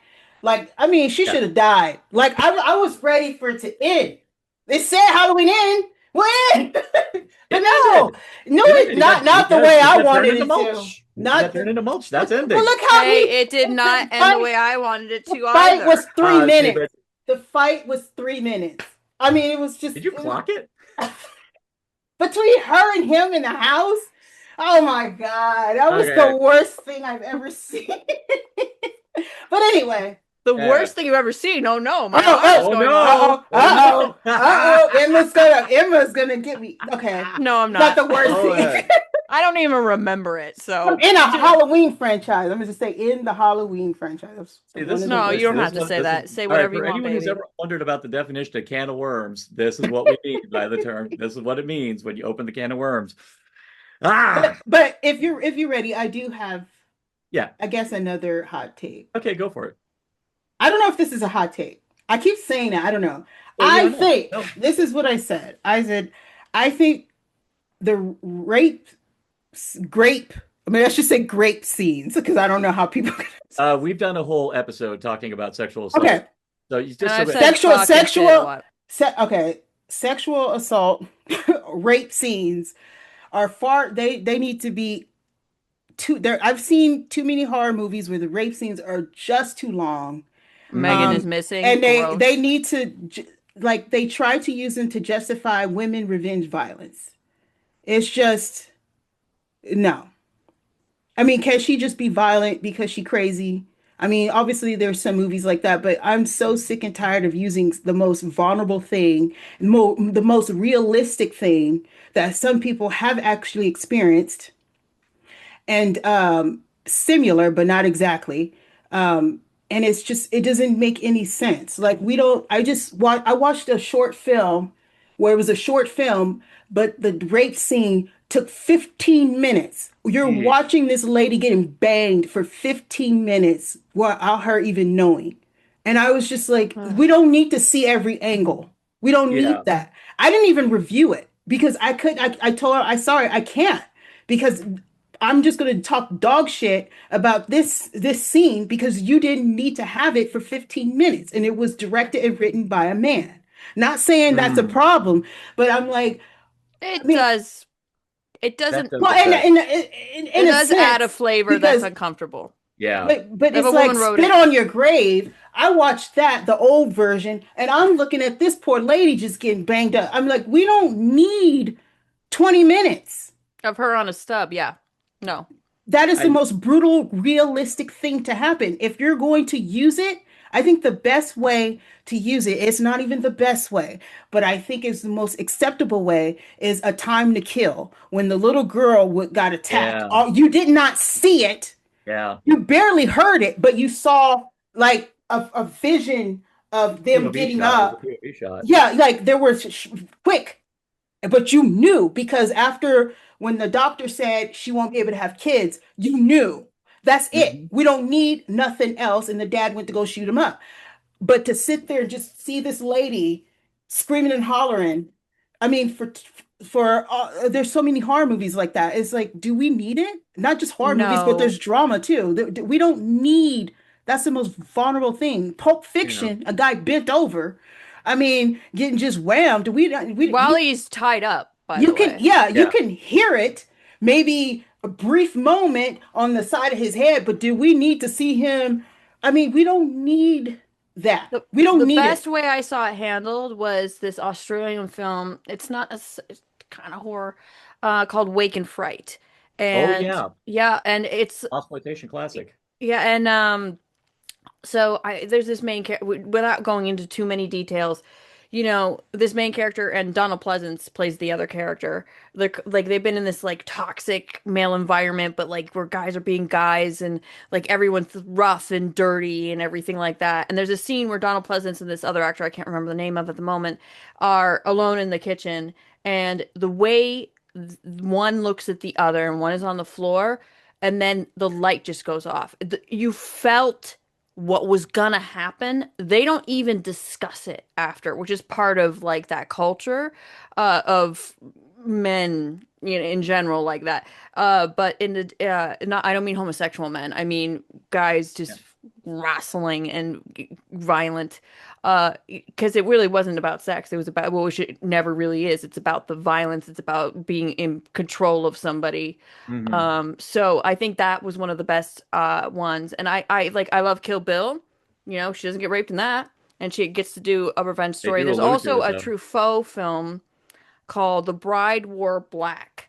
And her revenge is because her husband was killed in a car accident, and she's killing everybody that was like even slightly responsible within that. So Yeah. she's getting revenge for losing the love of her life. So there's so many different reasons you can have a sexy woman in like the male gaze, which I can tolerate. I'm fine with it, to a point, without having to see somebody get raped.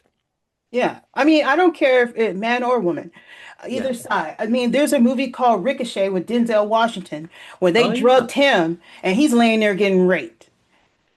I mean, he may not get from one end, but he's getting in the front end, but he doesn't know. He's still tied up, drugged like this, and I don't she's need to still see doing their it. business. So that's what I'm saying. Like, we don't need it. None of them. I think that should be extremely limited in I showing what it's done or don't have it at all. Um, I did a again for everyone for my own in-depth take on it. I did a whole episode. Me, my friend Kat, and Natalie did a whole episode, kind of getting further into it. But to kind of do a mild recap, of what we kind of said.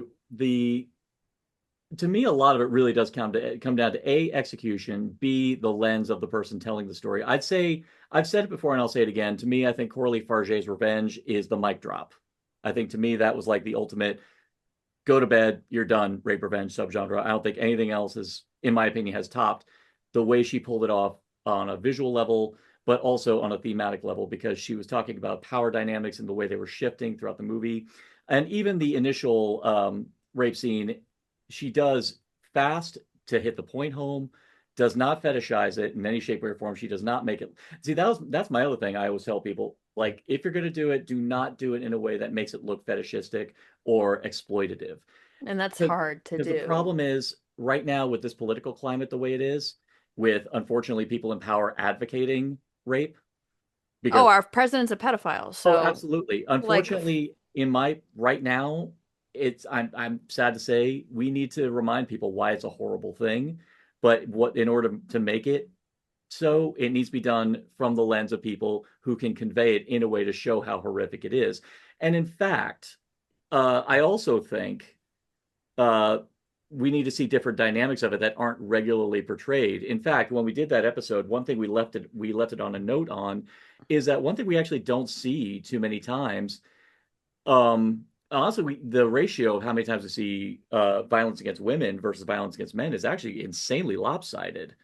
Honestly, to my recollection, I think the only like really hardcore visceral like scene where a guy gets raped is I funny enough from the Kevin Smith alumni, Bulger, I Mm. and haven't seen that. it was a jarring film from the View Askew film company, because normally they're associated with Jay and Silent Bob movies like Clerks, Mallrats, Yeah. and that. But they made this film that was about their mascot, and it turned out to be a rape revenge movie. And I was like going, God damn, I'm sure anyone renting this movie, that's not the movie they thought it was going to be. See, And I think, oh, sorry.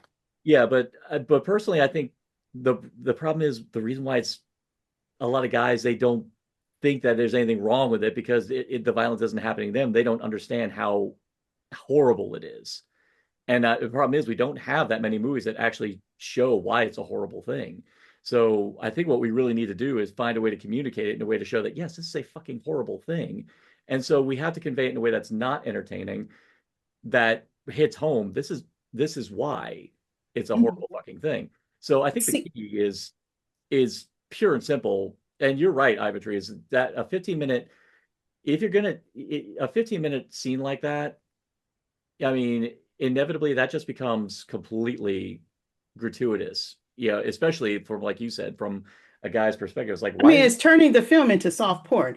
What I was exactly going to say now, rape is usually, it's not about pleasure, and it's usually about power. exactly. So, but the scenes that I've watched in the movies, they look like pleasure. The person Yeah. is getting pleasure from it, not the person Hate getting that. done, but the person doing it. Mhm. Whereas it's not about that. It's about Yeah. power and control. So I think if you're, that's where we're losing it. Because And Exactly. that's, even with Evil Dead, the first one, which I love that movie, but where she's being raped by a tree and it looks like she's having an orgasm, I'm like, excuse me? Do you And know how Sam Raimi painful has that would voiced be? regret about doing that scene. He has voiced regret about doing that scene. And I'm glad he does. And Yeah. you know, again, I'm not gonna. I love the Evil Dead. I like Sam Raimi, and I'm glad that he's felt that way. But I think, I'm not I, saying no that cis straight white men can't experience this feeling. They certainly can. But I think the closer you have a life where whether you I think it's rare to meet a woman or trans person that hasn't experienced some degree of sexual violence, even if it hasn't been actual touching from, from the ultimate to what, well, not that it's a scale, but to a point of where like they lose complete autonomy over themselves and like, am I gonna fucking live through this? Or you're walking to your car, you're just one walking to your car and a guy's being weird, you got your key in the heat. Like when I heard men say, which I was glad they said, but it was so shocking to me that they thought the Barbie speech at the end of Barbie was surprising. I never knew. And I'm like, really? Really? I guess I gave men more of the benefit of the doubt. But I'm not against men. I'm just not saying that. But I'm just saying that There's a when level of you're a ignorance person with that is men. more likely put in situations where you have to worry about being safe in your body because you never, ever know how dangerous somebody can be. It's Yeah. just, especially just men in general. And so, I've survivor myself. I've worked at a job where people that were survivors, and it's just, and I don't think it's a strict take. I think that maybe it could be reserved for some films, or it can be something that, but the point is that it's so mainstream all the time. It's mainstream. Like it's Yeah. not just it's not like just watching um Solo or Serbian film. yeah. But or something like that. It's very mainstream, and I think that it shouldn't be as mainstream as it is, where we actually see it. Everyone understands what it Yeah. is. Anybody that's watching a movie with rape in it, they understand what that is. Yeah. So Ivory, that's a really good one to bring up, and I like the way you're articulating it because you are absolutely 100% right. I think if it's not something that can be taken, to me, it's a smoking gun. It's a loaded gun, and you got to be careful with that loaded gun. Otherwise, it hurts people. mm, Also, sometimes an actress might agree, like, okay, that might be okay, but then things could go easily, even because sometimes they'll be in low budget films that doesn't have a coordinator. What do they call them? Intimacy coordinators. Intimacy coordinators. That doesn't a lot of the time in especially low budget or independent films, they don't have that. And I Yeah. think that it and some actresses have been left in more uncomfortable situations than they had expected. Yeah. So I think even on the point of it being on set and it being it's complicated, but it's not complicated. I think that it shouldn't be mainstream the way it is at all. Yeah. well, there's ways to shoot something where they could have, even if it is low budget. I mean, you can have a POV version where the guy's looking down and he's moving, and then put the camera on her, and they're not even touching each other, and she's moving, they're or screaming and hollering or something. But it's I just, prefer but like when like but when it's a wide shot, like this short film, and I'm looking at everybody at everything, and just for 10, 15 minutes, and Yeah. I was like, this is porn now. This is not an alien coming down to impregnate her. I'm like, do I need a cigarette after? Because it made me so uncomfortable. And then I asked, I said, what about the I'm sorry for actress? laughing. I'm sorry. No, that was Like, what about the actress? Because I even yeah. asked, like, I asked my friend about the actress. How did she feel about that? I said, oh, well, she was fine with it, and so she thought she did a great job. Well, she was probably in her head of acting, but on this side of the screen, I was like, I would have been like, girl, are you okay?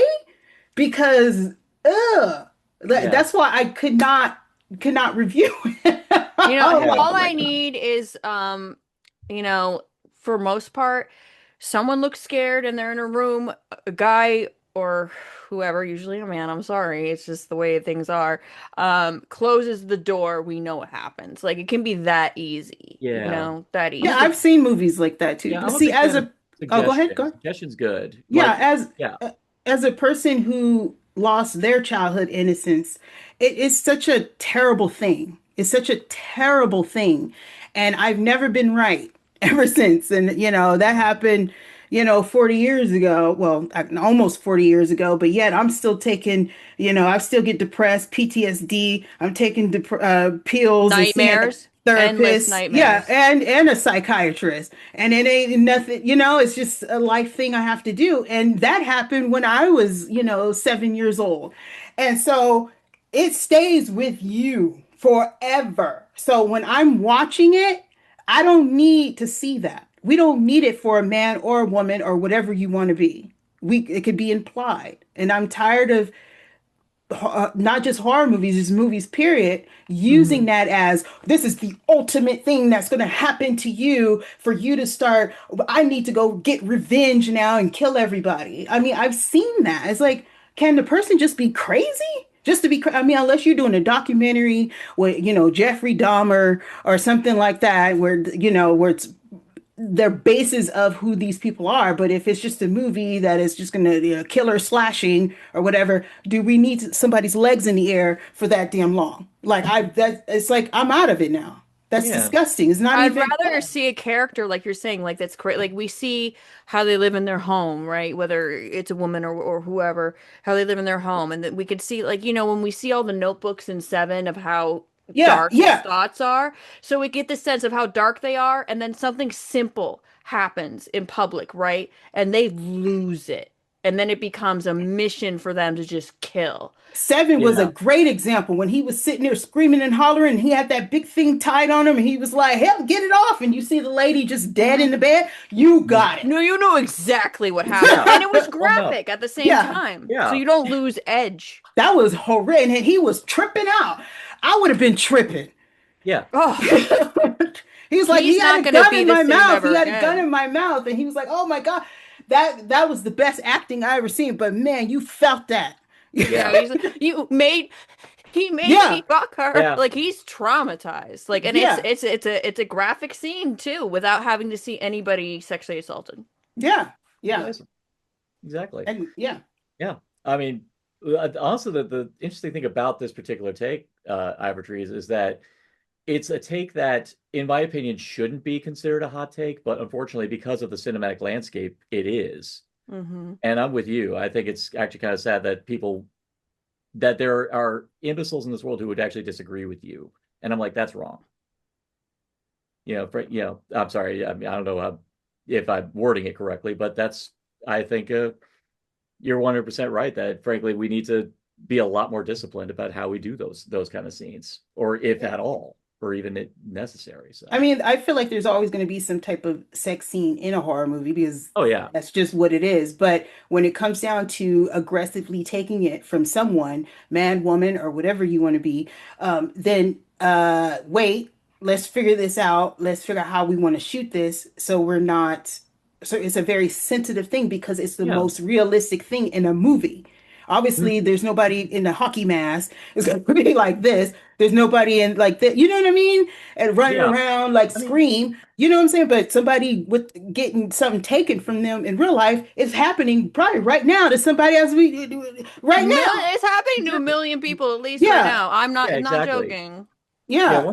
one thing that I'll say that's been good recently, and that's why I love the fact we have intimacy coordinators now, but even better is that depending on the production, if they can't afford one, I also like actually a great example recently, Suitable Flesh, in the production on that one, Barbara Crampton, Joe Lynch, and everybody, because I guess the production they just couldn't afford. Actually, no, what it was they knew that that this is a very heavily sexual film, like with a lot of heavy sexual themes. They said, do we need to hire an intimacy coordinator? But since most of the cast were comprised of actors who have done intimacy scenes like in the past, they had a big old roundtable discussion about the scenes to make sure that everyone was comfortable with each other. And ultimately, they all concluded, you know what, after this, we don't really need one because we're all very comfortable with each other that we can do this. So even if but I like that nowadays that's such a major part of the conversation that a good director and in turn a good crew are having a conversation to make sure that everyone involved is comfortable because of a lot of the horrible experiences actors have had. For as respected as Wes Craven is, I'm sorry, Last House on the Left was not very well handled. He let David Hess be insanely uncomfortable to his actresses in those films. David Hess is an odious, odious actor, and just because he was intimidating, they just let him do what he did. You know, that's and it was just wrong on that level. I mean, the one thing at least I could say, not you know what, go to the episode. Yeah, yeah, that's not what this episode's about. So, but yeah, so whose turn is it? Let's go. Should we Emma, it's your turn. Okay. Okay. Um. So for one thing, A24 is not an aesthetic. It is a production company that Ah! it is okay. So no. Okay. Wait a Good minute. one. Wait a minute. No, go Okay. for it. A24 is a production company that they do make some of their own films now, but they like to fund independent filmmakers. So when people say they're real horror fans, and so slashers, which is one subgenre, right? Yeah. And then they'll show most of the time, look, most of the time, they'll show the ones that you're not a real horror fan if you like Midsummer and Heredity. And Midsummer and Heredity are by the same director and they're Yeah. still going through the same themes. And yeah, they're both A24, but why not like, which I disagree with that in the whole thing entirely. But it also tells me like you're making it too simplistic. What about Hereditary and Ingmar Bergman's Hour of the Wolf? Or Yeah. I can't pronounce the guy's name, the guy that did Lorgos Lathamos, Oh, Yorgos Dogtooth. Lanthimos, who did Yes, Begonia. Dogtooth, which is Oof. more like whatever highbrow or slower or even but it's almost always or sometimes it'll be Robert Eggers' The Witch, which A24 isn't a style, it's a production company that does lend itself to certain films. So I don't First of all, I don't like the thing that like you're a real horror fan for liking anything. I think you can just love slashers and be a true horror fan, sure. But I don't think it's discounted if you like the prestige stuff, and I don't think it's discounted if you don't like slashers at the same time. But it's almost always Hereditary and Midsommar, and it's like that's by the same person with the same production company during around the same amount of years. Can we have some range, please? Well, I have to say that A24 has a specific look to them, They do, a like different style, not just like a look, visually. but it just seems like like there were times when I watched I forgot what I was watching. I think was it Long Legs? I don't know. I was Long Legs watching is Neon. something and I Long was Legs is like, is Neon, this so I was, A24? And it turns out it was. It just has a yeah. That look. is fair. I do agree with that. But also, I think one of my favorite A24 films is Anthony Corinne's Spring Breakers. And Mhm. even though I hate that guy's in it, but I love that movie so much. I'm a Yeah. big Anthony Um, Corinne fan, so. But I yeah, so mean, I'm just saying, like, I don't like the general argument that you have to like, or some people like, hey, if you only like the 80s horror movies, fine. You're a horror fan, right? mhm. Fine. But don't you make it seem like everyone has to see it that way. Some people might hate the 80s horror movies, which is rare, but might hate that and they like only new things or only older things. You know what I mean? Like I don't think you and also another thing that's kind of connected to this attitude is that you have to have been a fan. If you're not a fan since like I had one person tell me, which was I know a lie. I don't know this person at all. They only left one comment on something. I don't even remember. But they said, "Oh, I saw August Underground when I was like 5." I'm like, "No, you didn't. Unless you had like horrible parents. I don't know. I don't even know how your parents at that point in time would even get access to it because a lot of the August Underground was a lot like the filmmaker would just slip it into before 9/11 because that changed things for him. But he would just slip August Underground into random video stores. So it's like that's a lie, first of all. But anyway, you don't have to be a Freddy Krueger fan, let's say. Let's say you just somehow noticed, like, you started watching horror films and you watched Freddy for the first time, and then you're super into it. It's your favorite thing now. But if you're not a fan since you were, like, in the womb, like, it's like that you don't matter. You know what I mean? And Yeah. so I don't think that's a hot take. I just think that, it's kind of like a facile analogy where you're making things overly simplistic. Yeah, I think, well, you're definitely one of, well, for what you're describing here, just definitely seems like, and this is a problem that crosses into all fandoms where it's gatekeeping for all intents and purposes, where you got those people with the attitude saying, like, you're not a real one unless you meet this particular curriculum that I myself am setting for you, when in reality, there is no goalpost, there is no gate. If you like something, you like it. And and here's the thing, horror, unlike Star Wars is a fandom, Doctor Who is a fandom, Star Trek is a fandom. Horror is a genre. It is a community. It's not just one franchise. It is an entire all encapsulated genre. You can't put it in a box. So to say that you like this particular type of horror and say that they're not a horror fan for liking this particular type of horror is complete. It's totally contradictory to the spirit of horror. I mean, Mhm. yeah. I mean, like you said, if people just like 80s horror, that's cool. That's their niche. I like But some 70s. people, it just seems to be a lot of people are very visceral about it. Maybe that's just my timeline. Maybe that's just a problem I have. Maybe that's a me thing. No, that it's a problem. I do know that I'm sure Ivotres, even on your TikTok, I'm sure you've gotten people giving you that kind of shit too. Yeah. Yeah. I get all kinds of stuff. But I'm so late watching some of the horror movies. I've never seen Strangers. I ain't seen the first, second, third, or whatever they got. I I've don't seen the know. first. I don't feel the need to watch every horror movie that comes out. Yeah, Like Me I just either. like that's when people were exhausting. pumped up, oh, in a Violent Nature. I just saw it yesterday. Yeah. And you know what I'm saying? I'm way I behind on watch modern stuff. I'm way I behind right now. Well, it it's just like, depends. I watch it if it's shown to me. If I don't, if to be honest, if I don't have to pay for it, I'll see it right then and there. If I have to pay for it, I gotta see if it's worthy. Like, Let's go to do Tubi. do I want to pay $20 for this movie at the theater? Yes, I want to Yeah. support, but also if an independent says, "Hey, can you watch this movie?" and do a free, do some, I'll be like, I'm sitting in the comfort of my own home first. Yeah, why not? I mean, it's still, I'm still supporting. I'm still putting my opinions out there. I may not pay $20, but I'm still doing something supportive for an indie film, getting it out there because that's all what people really want. It's the same thing. But there's movies I haven't seen that I don't really care to see. Believe me, I find them, I want to see them, but eh, I mean, I'll I've get there when I've I get there. I've watched screeners and not done a review because and it wasn't like one film specifically was one that I feel like I wasn't the right voice on what the film was specifically about. And the film was good though. I can't remember the name of it, sorry. I could promote it now, but you know, when they send screeners, they'll send it to you and they don't I mean, they don't make you do a review, you know? They keep Yeah. sending it to you. Yeah, yeah. I mean, Yeah.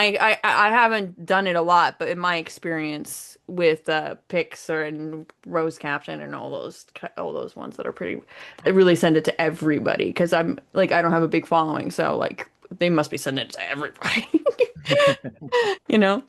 Yeah, I think you Yeah. usually have to like reach out to them. I mean, that's how it was with the Pixel C Media. I had to like reach out to them to say, "Hey, I do this. I do horror reviews. Can you send me what you Oh, got?" they reached out to me, but maybe because I'm a girl. I don't know. Oh, that's I'm joking. I'm joking. I know, but You know, if that's the it's case, so then that funny because as we were talking, I did get an invite to see Undertone, an Oh, A24 film. Because my it was like do an it. LA press good. screening, and I was sitting here thinking we were just talking about 24, and it popped up on my thing.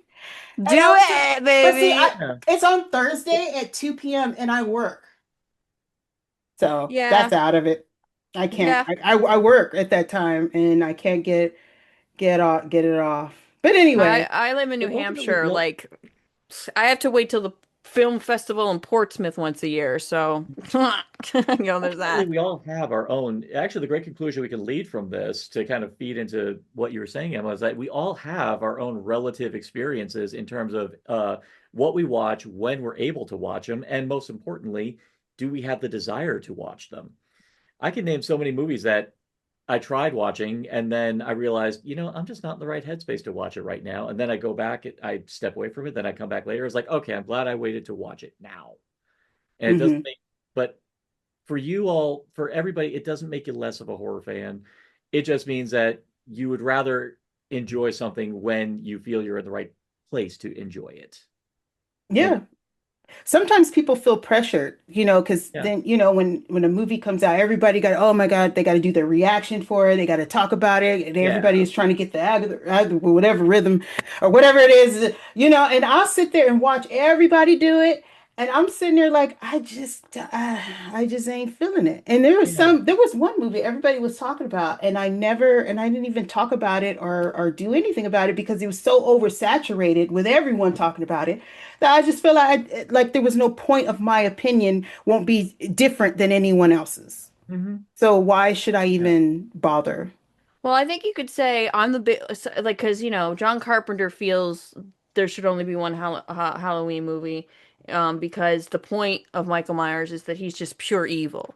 There's no reason why he kills. He's just kind of walking shape of, destruction and evil. And so I think someone could say, I'm one of the biggest Halloween fans, but the first one for me is the only one that's real. And I think that's legitimate. And I think somebody hmm, saying, well, for me, if I don't see them all, it's not legitimate for me. That's fair too. But when it comes to like some people, some folks, no one is specific. I'm not thinking of anyone specific, honestly. But I've seen examples like that where people think one is more valid than the other when it's not. It's just yeah, subjective. yeah. Yeah, You that's know, oh, go that. ahead. Weirdly enough, that kind of brings everything all neatly and all nice into a bow because ultimately, in the end, it all just comes down to how you feel and whatever brings you joy. See, one thing most people don't realize about me, and I'm sure I've had people go like, "Dude, why the hell do you only just do movies that you're recommending to people?" It's like because I'm recommending it. I would rather tell people, "Oh my God, this one's awesome. Yeah, I really enjoyed this. These are my reasons. Give it a go. And hopefully you feel the same way." I actually kind of hate doing negative reviews. I Me really, too. Exactly. My negative is when you don't hear me talk about it. I don't Hmm. need to talk about it. Well, I hear If you I guys. didn't, yeah. If Go you ahead. guys are reviewers where you're like, okay, I didn't like a lot about this movie. I think you should go see it if you're interested. Like you guys are like that instead of like I don't like it when it's just this movie sucks. And again, as you said before, Ivotres, like that like oh I watched it so you didn't have to. Yeah, yeah, I hate those people. I hate yeah, when they say that.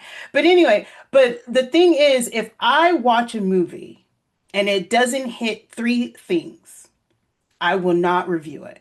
What are those because three things? I have to relate to the story personally. Everything has Mhm. to, I have to have some type of feeling somewhere about the story, or I relate to the character. It doesn't have to be the main character, it is some kind of character, all the way through, not just, over here and here and there, or it's both of them. That's the third one. Is if you don't hit one of those, I can't talk about it because I ain't gonna lie. I'm not gonna make up a story. My face will tell you the truth. So I'm the Yeah. realest person you got. If you see me talk about it, I'm dead serious. I liked it. There's And something about it, and I give you a and reason. to go with that, I'm going to give you massive credit on this.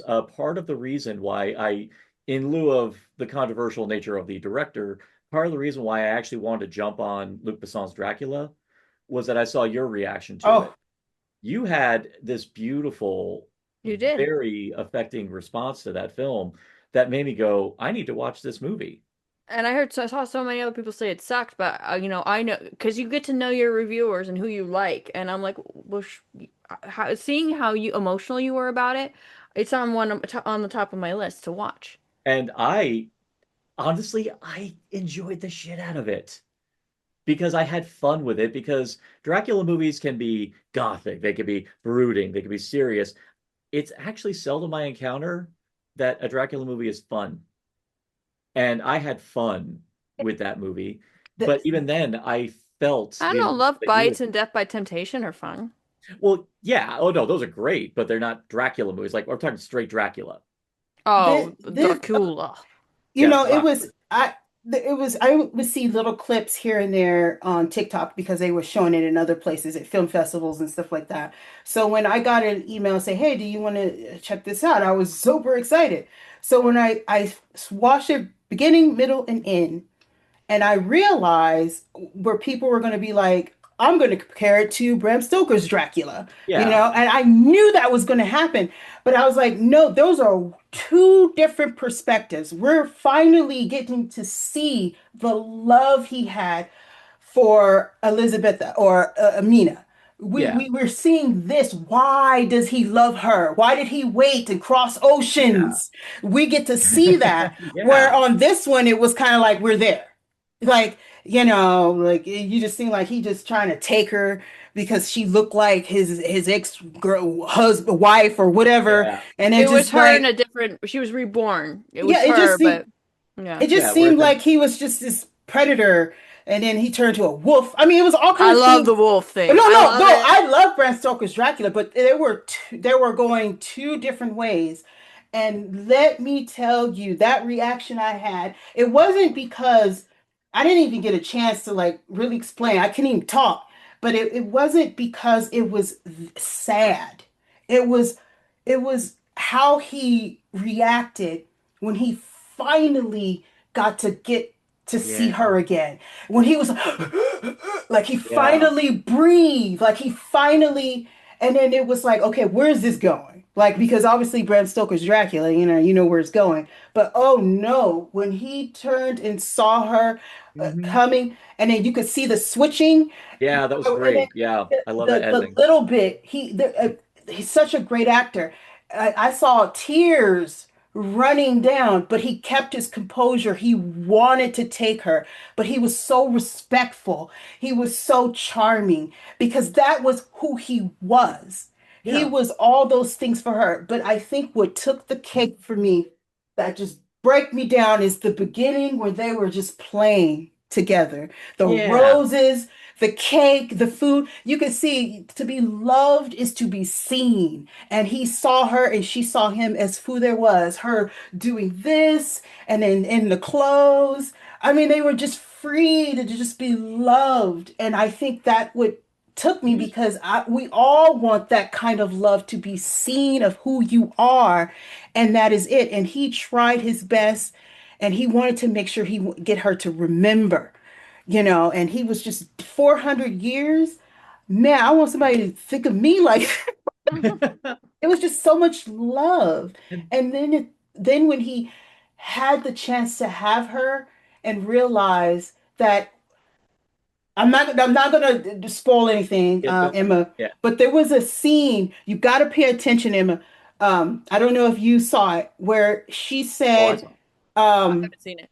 when he was holding her hands, I'm not gonna give it away, but he was holding her hands, and she said, about something about God. His expression changed. I don't know if you saw that where he was smiling, but as soon as she said that, You his guys just smile talk about it. Well, I don't mind if it's. I his won't smile change how went I feel. away. His smile left because remember, she was the purest of heart.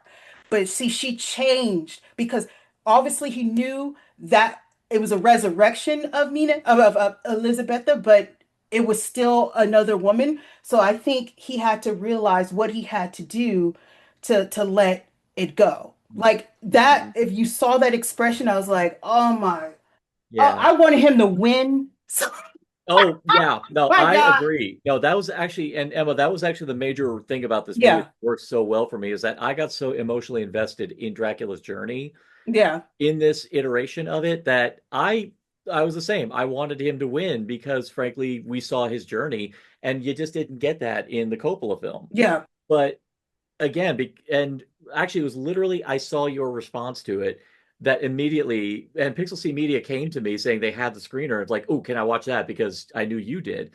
But I think the big takeaway we should have is that we should listen to each other and just be eager to explore because we see the emotional response we have towards different horror films, different attitudes, different sides of it.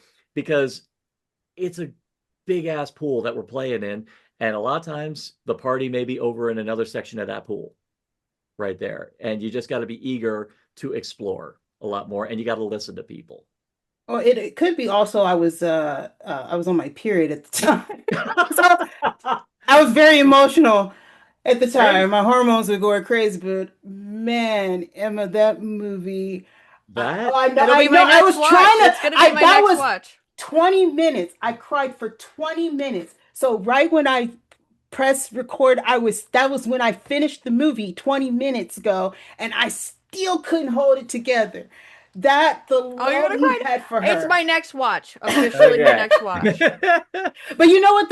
Last Yeah, thing, the response, because I also put it on YouTube Reels and everything. He was like, "I gotta watch this." They was like, "Oh yeah. my God, I've never seen anyone react to a film like that." I couldn't hold it together. I I love felt that. I so think that's bad. beautiful. And Yeah. I love when people bring their And those enthusiasm and were actual real feelings about tears. films. And They this is were. and So this Yes. is I was, this is my just eyes were enthusiasm. This swollen is up. passion that you're given. This was I was passion you were like, given. "Oh my God, this movie." Yeah. Yeah, I've So never cried that hard in my life, and I've seen a lot of movies that made me cry, but that one tore me up. For me, yeah. it's Robert Altman's Three Women, which I just watched. Like couldn't Mhm. stop crying for days, and it tore me apart. And it's now one of my favorite movies. So I'm it's a very different movie, though. But um yeah, I'd say like the most recent film that made me cry that I actually really did tears was actually 28 years later, The Bone Temple. Recently actually I made me haven't seen that. I'm behind. I haven't um seen that. the major thing about that one is that right now, and I'll be very candid about this, right now it has been insanely difficult for me to feel anything resembling hope right now. I'm putting on a good show, but whenever I'm not recording or whenever I'm just like sitting around, a lot of times I just legitimately am just screaming, let it burn. Just let it all burn. Seldom it is that a film can remind me that no, that there is aspects of humanity that are worth preserving or worth saving, or the idea that even when shit looks bad, that that there is hope, that there is actually that even when things look horrible, even the darkest like aspects of us, there is like a light. There is so much beauty in particular the scenes involving Ray Fiennes with Big Samson. And, yes, I am referring to his dick, but also the rest of him. He's quite big. But um, I didn't they know that. they focus so much on the fact that he is a person who just legitimately believes in the idea that there is scraps of humanity still laying dormant in the infected, and even in the Jimmies, and you see that there's a dark shit going on with the Jimmies. He still sees the humanity in them, and he always has a way to kind of dig into that. And it just it just makes me happy to see movies so devoid of cynicism, but not doing it in a way that's cloying or in any way saccharine.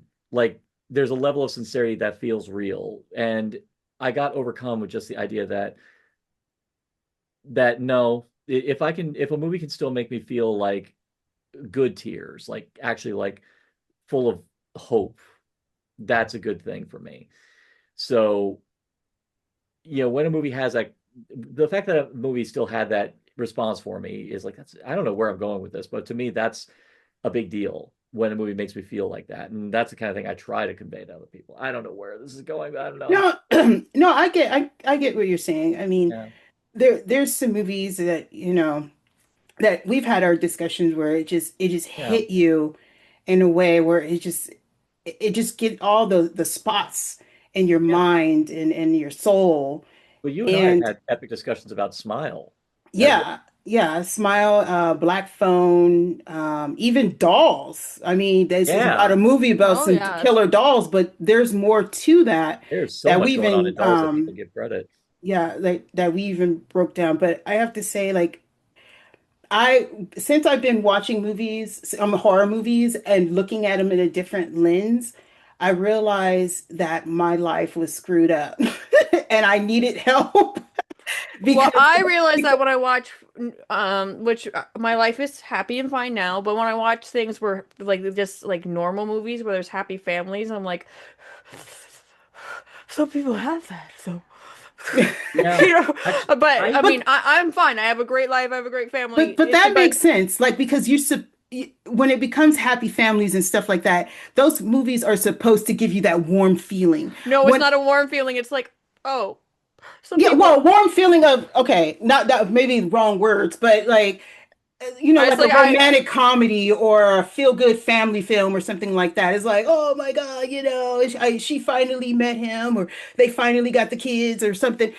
That is what it's meant to do. Some horror movies, oh, that's not what it um, does to me. It makes me feel sad. yeah, mm, yeah, it does Yeah. make you feel sad, but some horror, like to have a horror movie to give you that same reaction, is very rare because some people can't believe, how are you crying? How are you so emotional over this movie? Because I can relate to something that's very deep and I see oh, past anything. Like the black phone. I mean, people say, oh, the grabber is just, he's just kidnapping kids and stuff like that. I said, oh no. That's not what I saw. I saw a little oh, boy who getting punked and his friend was trying to help him and he also Oh, got taken Robin. away. Oh my that God, bit. just stop Yeah, it. that right there. Oh. And then when Robin That said, scene. when Robin, when he figured out that there was no other way to get past that grabber, and when Robin said, yes, there is, he helped him find because he had a good arm Yeah. because he could throw. He said, so when you use that phone, I'm going to go. And he was Mm. showing them you have to swing. And then they kept repeating till he disappeared. Yeah. And when I was young, I never had a Robin. That's what I tell people. And Yeah. I never had someone to show me how to cope or get out of anything. I had to figure it all out myself. And that's what made me sad about the movie. It was not that Robin was showing them, it's that I had no Robin. I had I to Yeah. do it cried about myself. Robin so You much know what I'm for saying? similar Yeah. reasons, and also their friendship was beautiful. And one of my Yeah. favorite parts of the second one was okay, but it's not about how good the second one is. It's one of my favorite moments in it is because Robin's younger brother is one of the characters that's isolated with them, and he asks about his brother, and he's like, and Yeah. he's like, your brother said he doesn't your dad said at Vietnam that you don't leave someone behind, and I'm like. Yeah. But see, that's why I like the second one, is because to me, I think the second one does serve as a great extension of the first film, especially in terms of like the fallout and like, and yeah, and I think a lot of it is encapsulated by the fact that we actually get to see, Robin's sibling, and we actually get to see like the fallout from that There's a particular. lot of good parts of it, but part of it, what it again, I think it's so reductive to say something like this, but part of it, there were too many discussions. Again, this is getting away from the topic, but just real quick, too many discussions about, okay, we get that she's psychic. We don't need to see explained to everyone the psychic thing. again and again and again. But besides that, I liked it. Mm. So I guess but We didn't see Ethan Hawke shirtless this time, which also a negative we've for got me. plenty of movies with that. So you just gotta remember, you got a wealth of that, you know. And Do we? I don't want to see. Well, I'm not going to kink shame, but I myself don't need to see meaty, I'm not visceral. into meaty men. He's not Yeah, but I'm usually talking like he's usually fleshless. slim. No, I'm- I'm usually like Brad Dourif, hot. Um why is my brain blanking so much? Um Dr. West, Reanimator. Jeffrey Combs. Jeffrey Combs, hot. Crispin Glover, hot. That's usually my type. Like Ethan Hawke's an outlier for me. Hey, here's a fun hot take for me. I mean, like there are some kinks I didn't know I had until like I started like really delving into horror. Like when Jamie Clayton played the Hell Priest, I was like going, I'm thinking things I didn't know I ever thought about Cenobite. Oh, we've Like, had wait, that is this a thing for conversation. me? Is this a Jamie, thing for me? I was like, am I into Am I this? into this? Am Oh. I? Mine started with Wolf Cop. Oh, gee. Nice. First transformation, the penis. Oh man, Love the start. Great. You know, it Fuzzy see Bengal for Dick. me it wasn't the penis. It was No, when I he, just think it's just a fun part of the movie yeah, and the yeah. goofiness It of was it. the chain, the snarling and the growling, like right before he goes all the way to the change. It was right the transition, and it was something It's about like how that. Klingons have sex. They throw it like it's a battle, and I like that. Oh man. Okay, wait a minute. I didn't mean to Okay. get so personal. Okay, All right, like that's whatever, fine. whatever, whatever. All right. So as everyone can see, it may appear that this discussion has gone off into various tangents, but the whole point of everything that we've been talking about in relation to hot takes is that you are now seeing the emotional investment that each of us have in relation to our feelings towards different aspects of the horror genre. And you've seen the discussion, the very uh, considerate discussions that all of us have been having back and forth between each other. The key thing is we got to listen to each other. And a lot of times, someone may actually dish something out that might actually get people going, huh. But the key thing is you got to listen and not judge. And that's the ultimate lesson we got to take away. So I guess I as a fun little way to wrap it all up, because I know I said bring a couple more to the table. So for fun, just because I know we didn't get a chance to probably dish out a couple more. Actually, I'll just go ahead and start. A couple of ones that I didn't get a chance to say. Um, when it comes to Fright Night, I actually prefer part two and the remake over the original. Okay. In my opinion, Mads Mikkelsen is the best Hannibal Lecter. Mads Mikkelsen. Yeah. Yeah, Oh, okay, yeah. yeah. Also, I do not like the original Pet Cemetery. I actually prefer the remake. That And was my even first then, kinder trauma. and Rachel even then, I think Pet kills Cemetery 2 is way me. better than the first. Um, Okay. I'm just that was one of my first kinder traumas. Scary thing was it's the way she was in which it was played by a man, but Rachel, you let me die, I and saw. now I look like her. Well, I am proud to say I saw that in the theater Oh, nice. I'm oh, jealous. that's cool. when Jealous. it I'm first came jealous. out. So Wow. I'm wicked my jealous. mom was like, "We finna go see a horror movie. What is it? Pet Cemetery." Huh? Yeah. I was this big. That's one of my favorites. I get not liking it. It's Scared me fine. to death. It was the sister that scared me the most, more than the people coming It back to was it life. was Okay. Gage. Gage was the All scariest. right. Actually, both of you, since you feel the way you do, You know please what help about me. him up What? there? Sometimes that What? is better. What? Okay. Fuck Judd Crandall. Fuck that guy. Why? Was he Fuck bad? him. What He did he knew damn do? well what was wrong with that thing, and he led them to it anyway. Oh, Oh, the did you watch character. my thing what I explained about him? Did you watch No, my no, I take missed on that. that? I missed that. I did a take on that. I Yeah. did a breakdown of how it was his fault. Oh, it's so Oh, his it is fault. his fault. He's like, don't do But this, it was by the like he way, was but this is possessed. how you do They this. said he was possessed and you had to watch Bloodlines because it explained. I was like, they made that story up. Yeah. No, okay, like, Well, and it actually, was that over a whole dead cat too. It's like you cats die, people, and it's tragic. But But are we really gonna go to the ancient burial burial ground to get the ground bring And the to he already cat back? buried his dog or the guy's dog and came yeah. And back and came they had back to. So wrong, and then somebody's son came back wrong from the past. He knew. It's like he wanted to die and everyone to die with him. so my big Sometimes question dead is better. He just wanted to be dead. So my big question about Pet Cemetery, because it's never really sat right with me, particularly since it involves a character who would basically just later on die and just get zombified anyway. What really was the point of the whole Zelda thing? Because I mean, if it was about, It's about guilt. I mean, because, well, in the I book, think I think so. it's a little clearer because the main dad character isn't as likable, and that's why Stephen King's like, that's the most horrifying thing I've ever written. Mhm. Last I knew, is because the main character, the dad, has these feelings of, I only really love and care about my son. I don't love my daughter. I don't love my wife. And he has fantasies of just taking his son and going away and dealing with, but he feels bad about that at the same time because you're supposed to love your wife, you're supposed to love your daughter. And so Mhm. I think it's kind of like, so maybe it's residual of that in the sense that, that's her trauma in the sense that, like, that's why she doesn't feel right, is because she feels, even though she was a child, she shouldn't have been left responsible for her dying sister.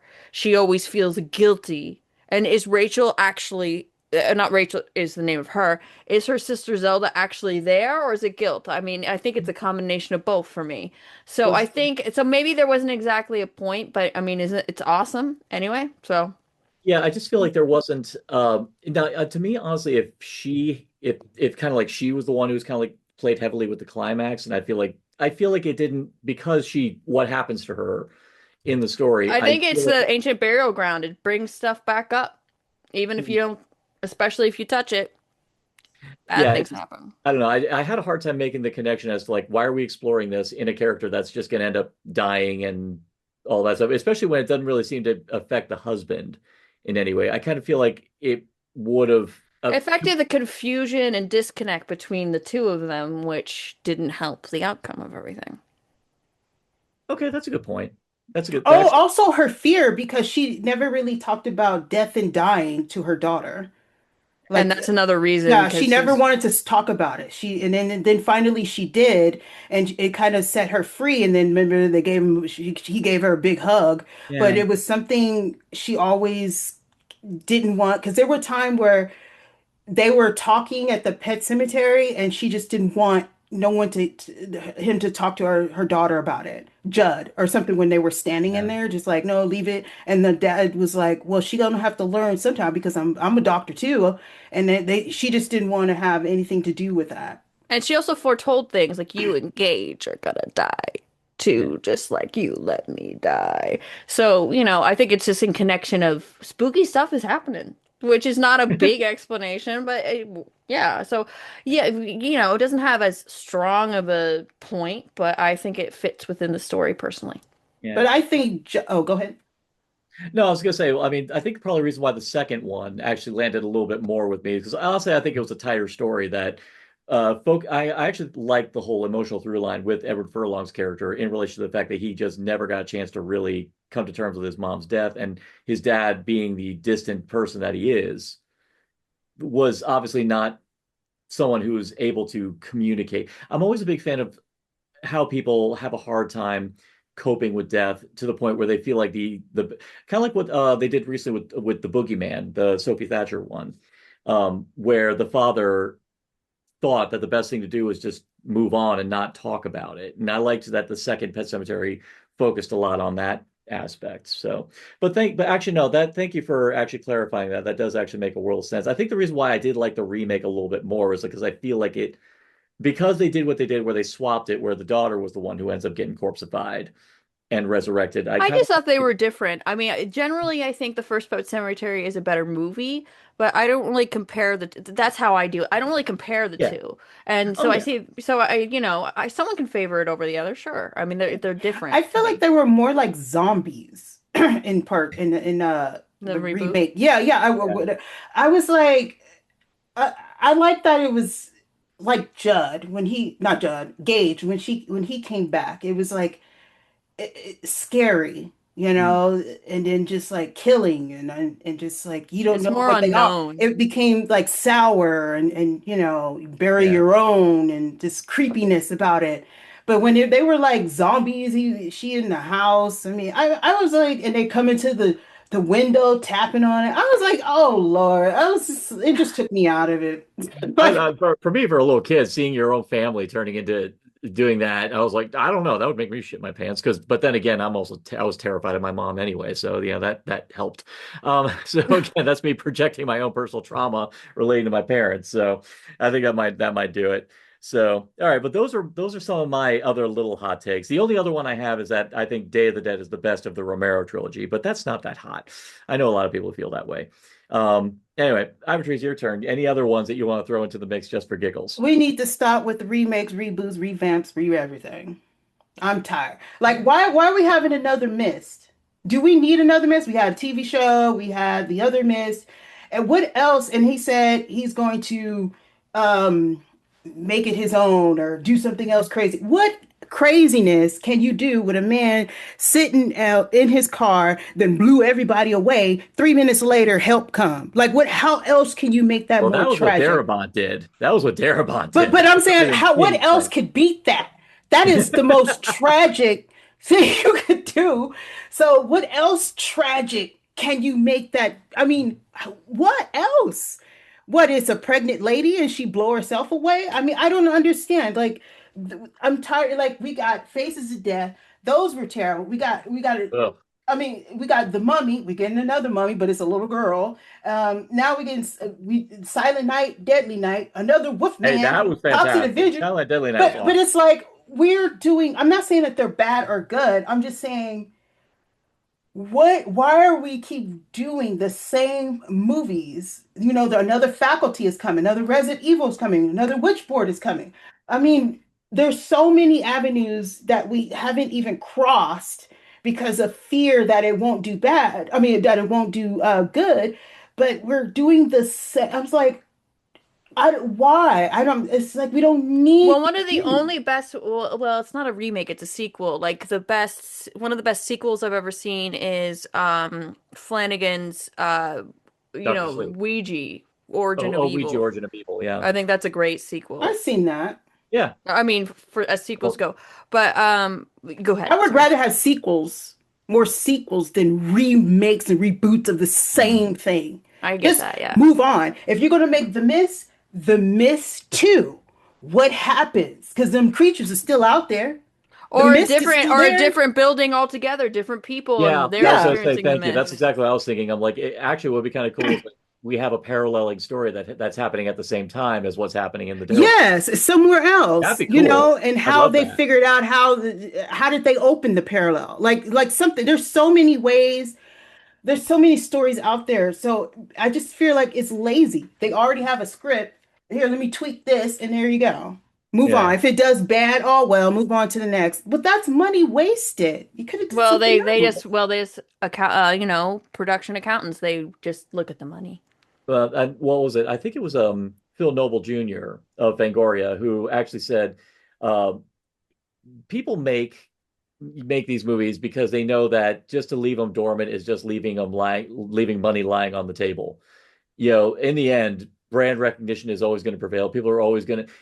Here's the thing: Carrie's been remade already before to very limited fanfare, and yeah, Flanagan's going to be tackling that one too. I And the think, TV series too. yeah. Well, they attempted a TV series. They did a pilot. I think Brian Fuller. Uh, Oh, not a series, a mini movie. yeah, it was a TV movie Yeah, that was intended to be a backdoor pilot for a TV series that Brian Fuller yeah. produced.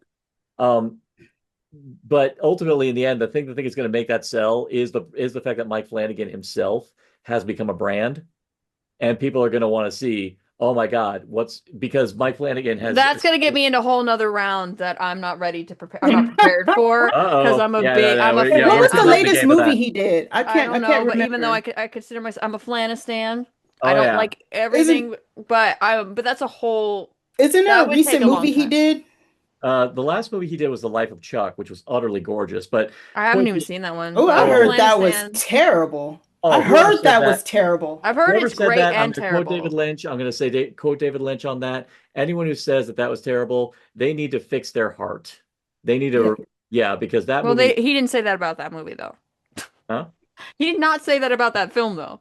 No, I'm just using that I'm quote just because making, frankly, I'm being pedantic. Just let me. hey, Oh, no, I'm sorry, darn. but that movie wrecked me, but then it made me feel so fucking happy to be alive by the very end of it. Hmm. There was one take. I I shouldn't have have a put hot remake. take. I I shouldn't have have put one remakes, left. remake. I have a one hot take left, Okay. if you can call it. It's just a subjective thing. Well, that's what this whole thing's about, subjective. Okay, well, I felt like I usually would not mention this to somebody that's I such love a how big crows fan your of something, totem. but it's Oh, a big fan of please. something. Oh, Who? okay. You. Me? Okay. Okay, so this is not against you. This is Oh, not so me? yeah, Ivotres, I love you. I watch pretty much as your videos as I can see, and that's why I know this is something that I personally, subjectively, and I'm probably so wrong, right? What is it?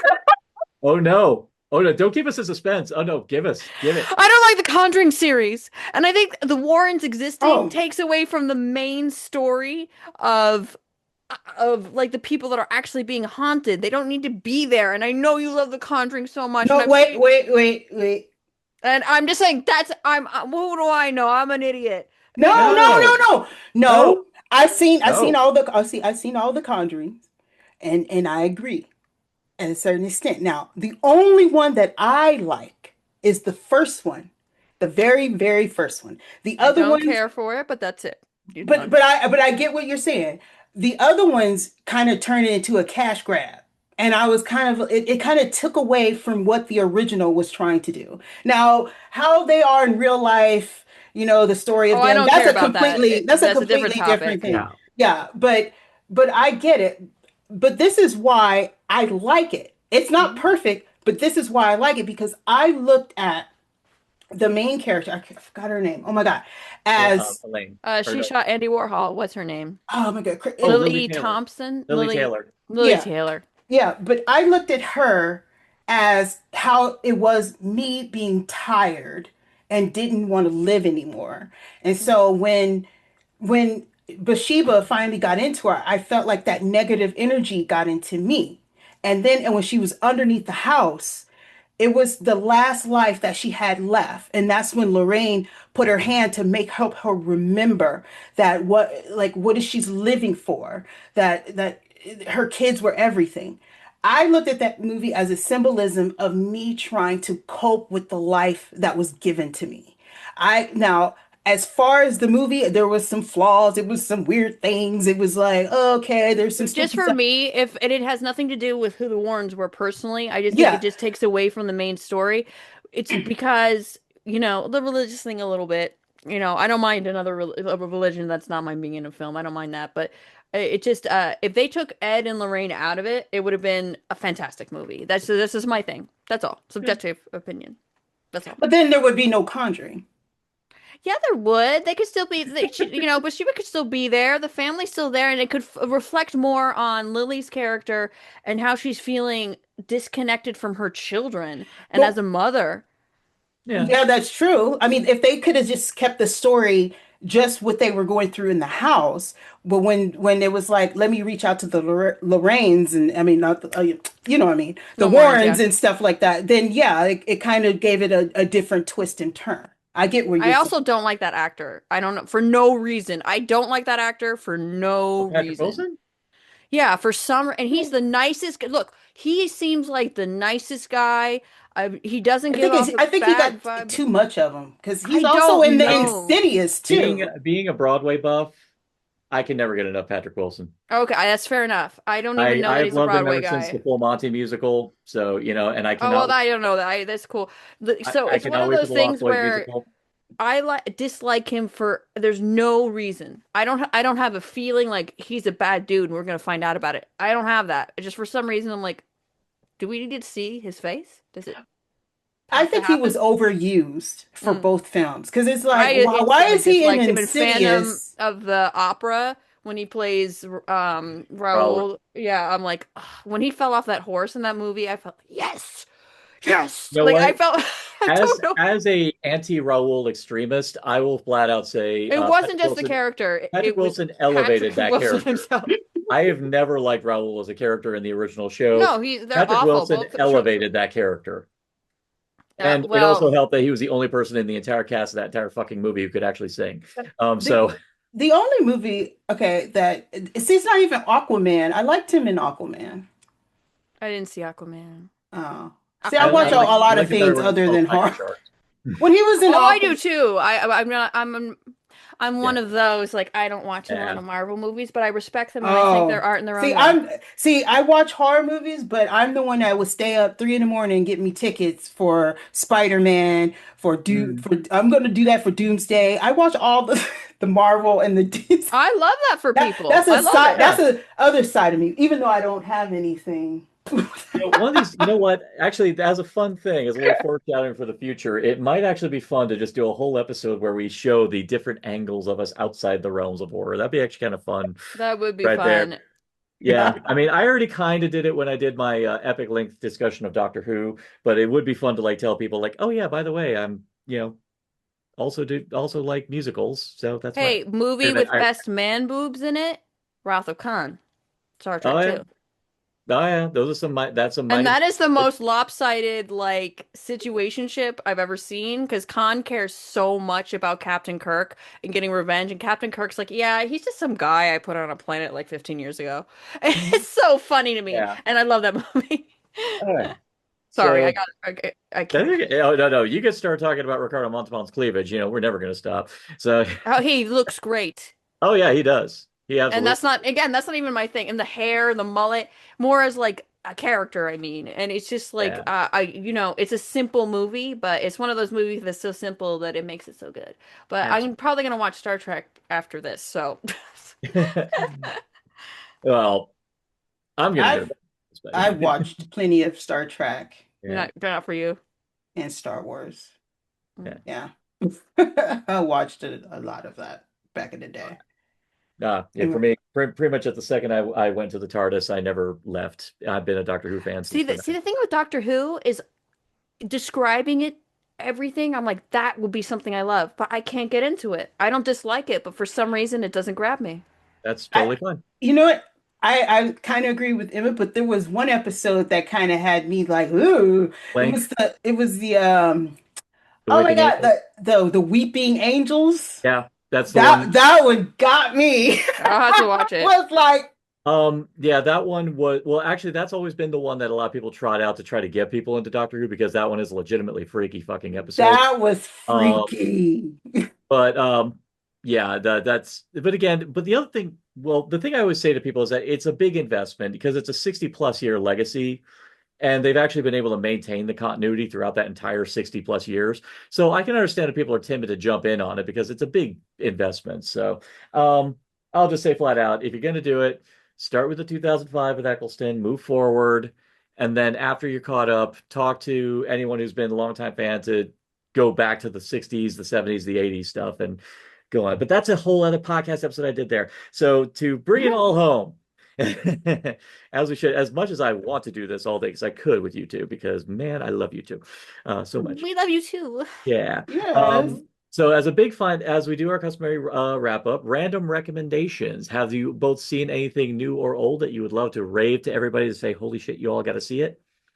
I know, Um, you go ahead. I know we kind of already did with Dracula and the like, but was there anything else? Um, I have to say, where is it at? Uh, oh, good luck, have fun, don't die. Yeah. I Oh, I love haven't that seen that. movie. I, That movie I, was so fun. And I it was love wild. Sam Rockwell. I love him. I love So him watching too. this, I was like, yes. Like, and he's such, what I loved about that film is that it was serious, but he was smart. He was clever. He was Mhm. charismatic. He was witty. His punchlines, like everything, but he was serious. He looked crazy, but he was very smart, and that's what I loved about him. Oh yeah. It No, I wasn't a loved it. joking character at all.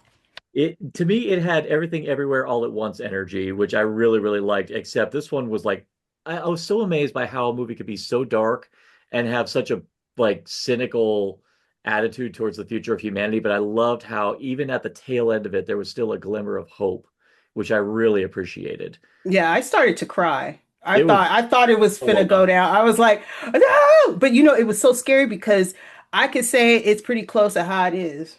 Yeah. It was amazing. So I definitely recommended it. I'm with Ivotres. It is so good. Actually, for I myself, and actually, Ivotres, you actually interviewed some of the cast of this. I got a screener of it, and I freaking loved it. Diabolic. Oh, yeah. Yeah, I am a Elizabeth and director Daniel. Yeah. yeah, and I love folk horror. I'm a massive fan of folk horror. In particular, I love it when it delves into other religions that don't typically get the spotlight often. And it was really cool to have a horror film that focused on the Church of Latter-day Saints Well, on this. that was really, we said it was based on true events. Like it did say that. Well, Mm, actually, this one was like the it was the story is based on a friend's wife who lived in the church. And she was like, well, we're not going to have like the witch part.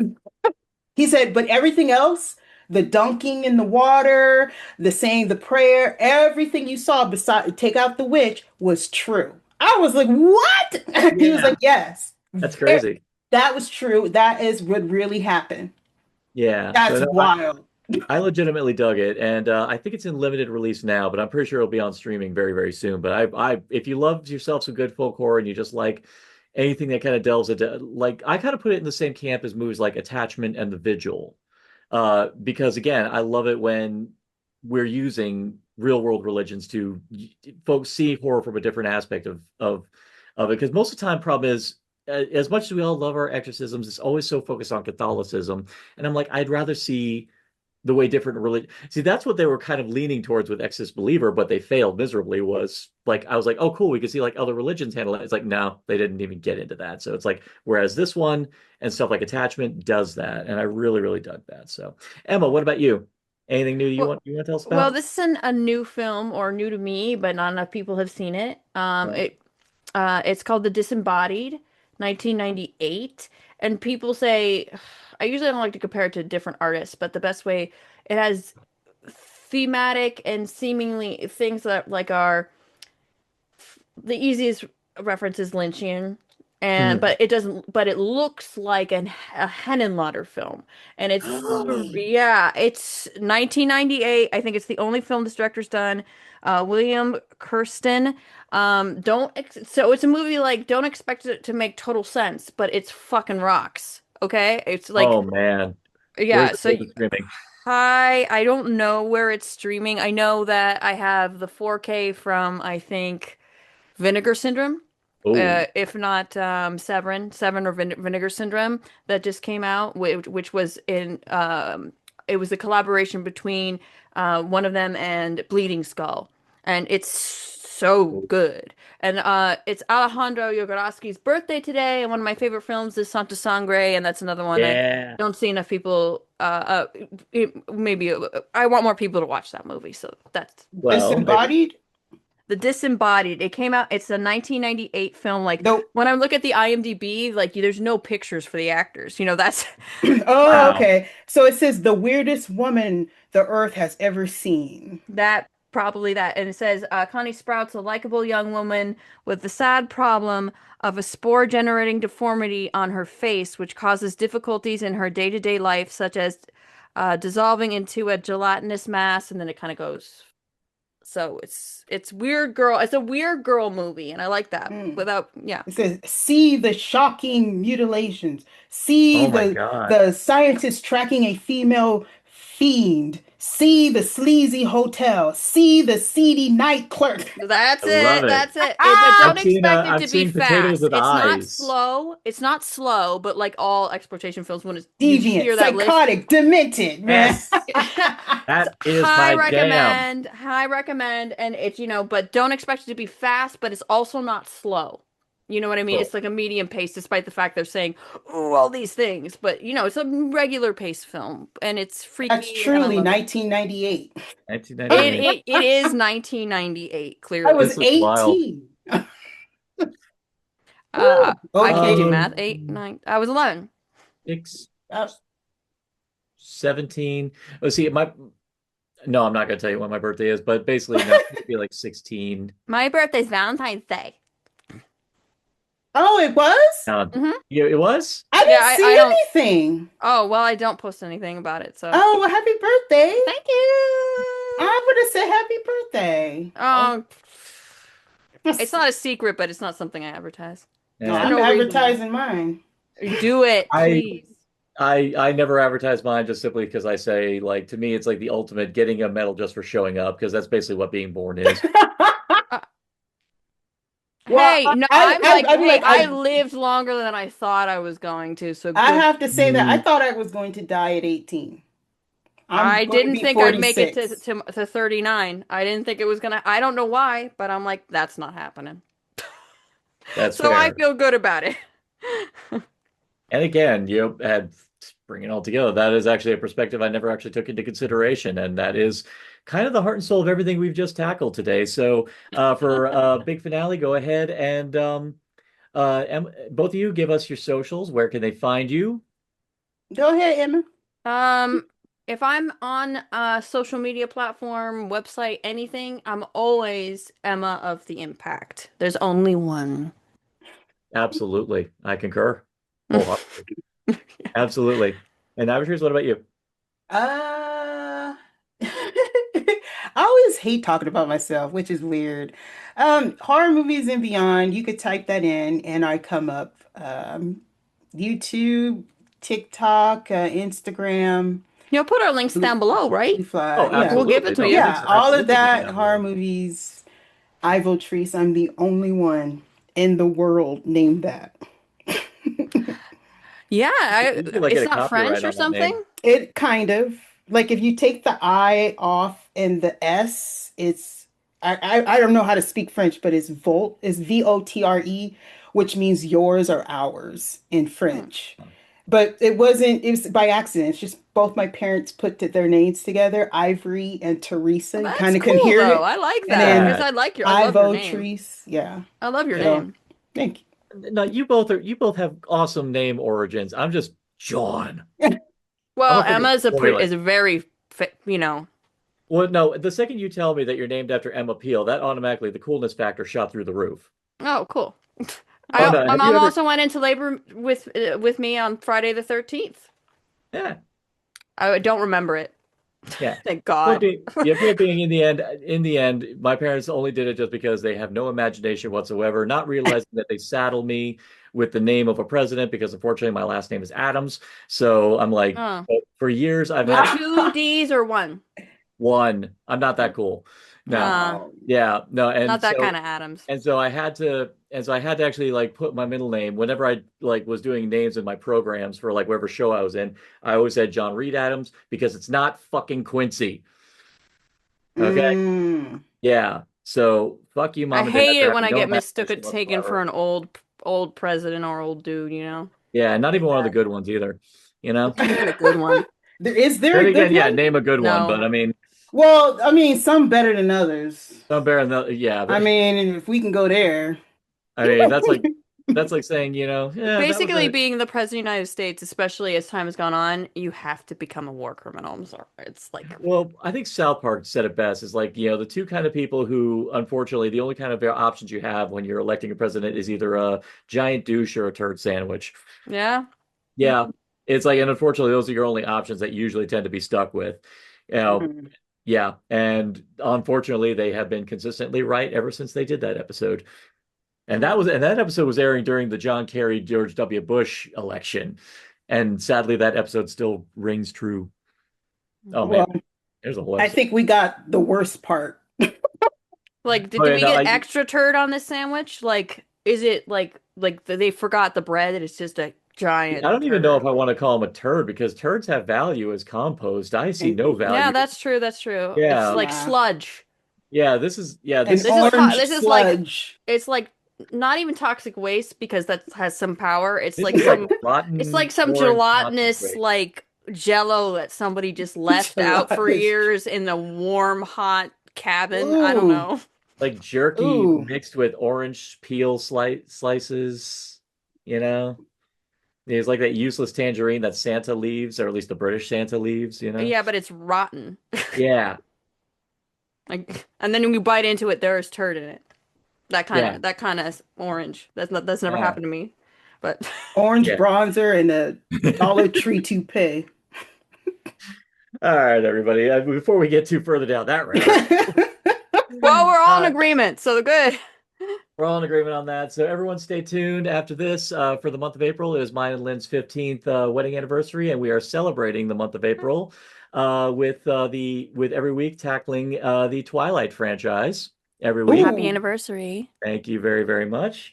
And if you wish to delve into the dark Thank you for bowels of human joining us on imagination, this ask yourself the edition simple of question, What's in the podcast? If you find yourself hungry for more deep cuts into the gloriously morbid and macabre, you can also find us on TikTok, Blue Sky, and YouTube at Narcotic Casserole. You can also follow us on Instagram at Narcotic Casserole 25. Follow us if you dare.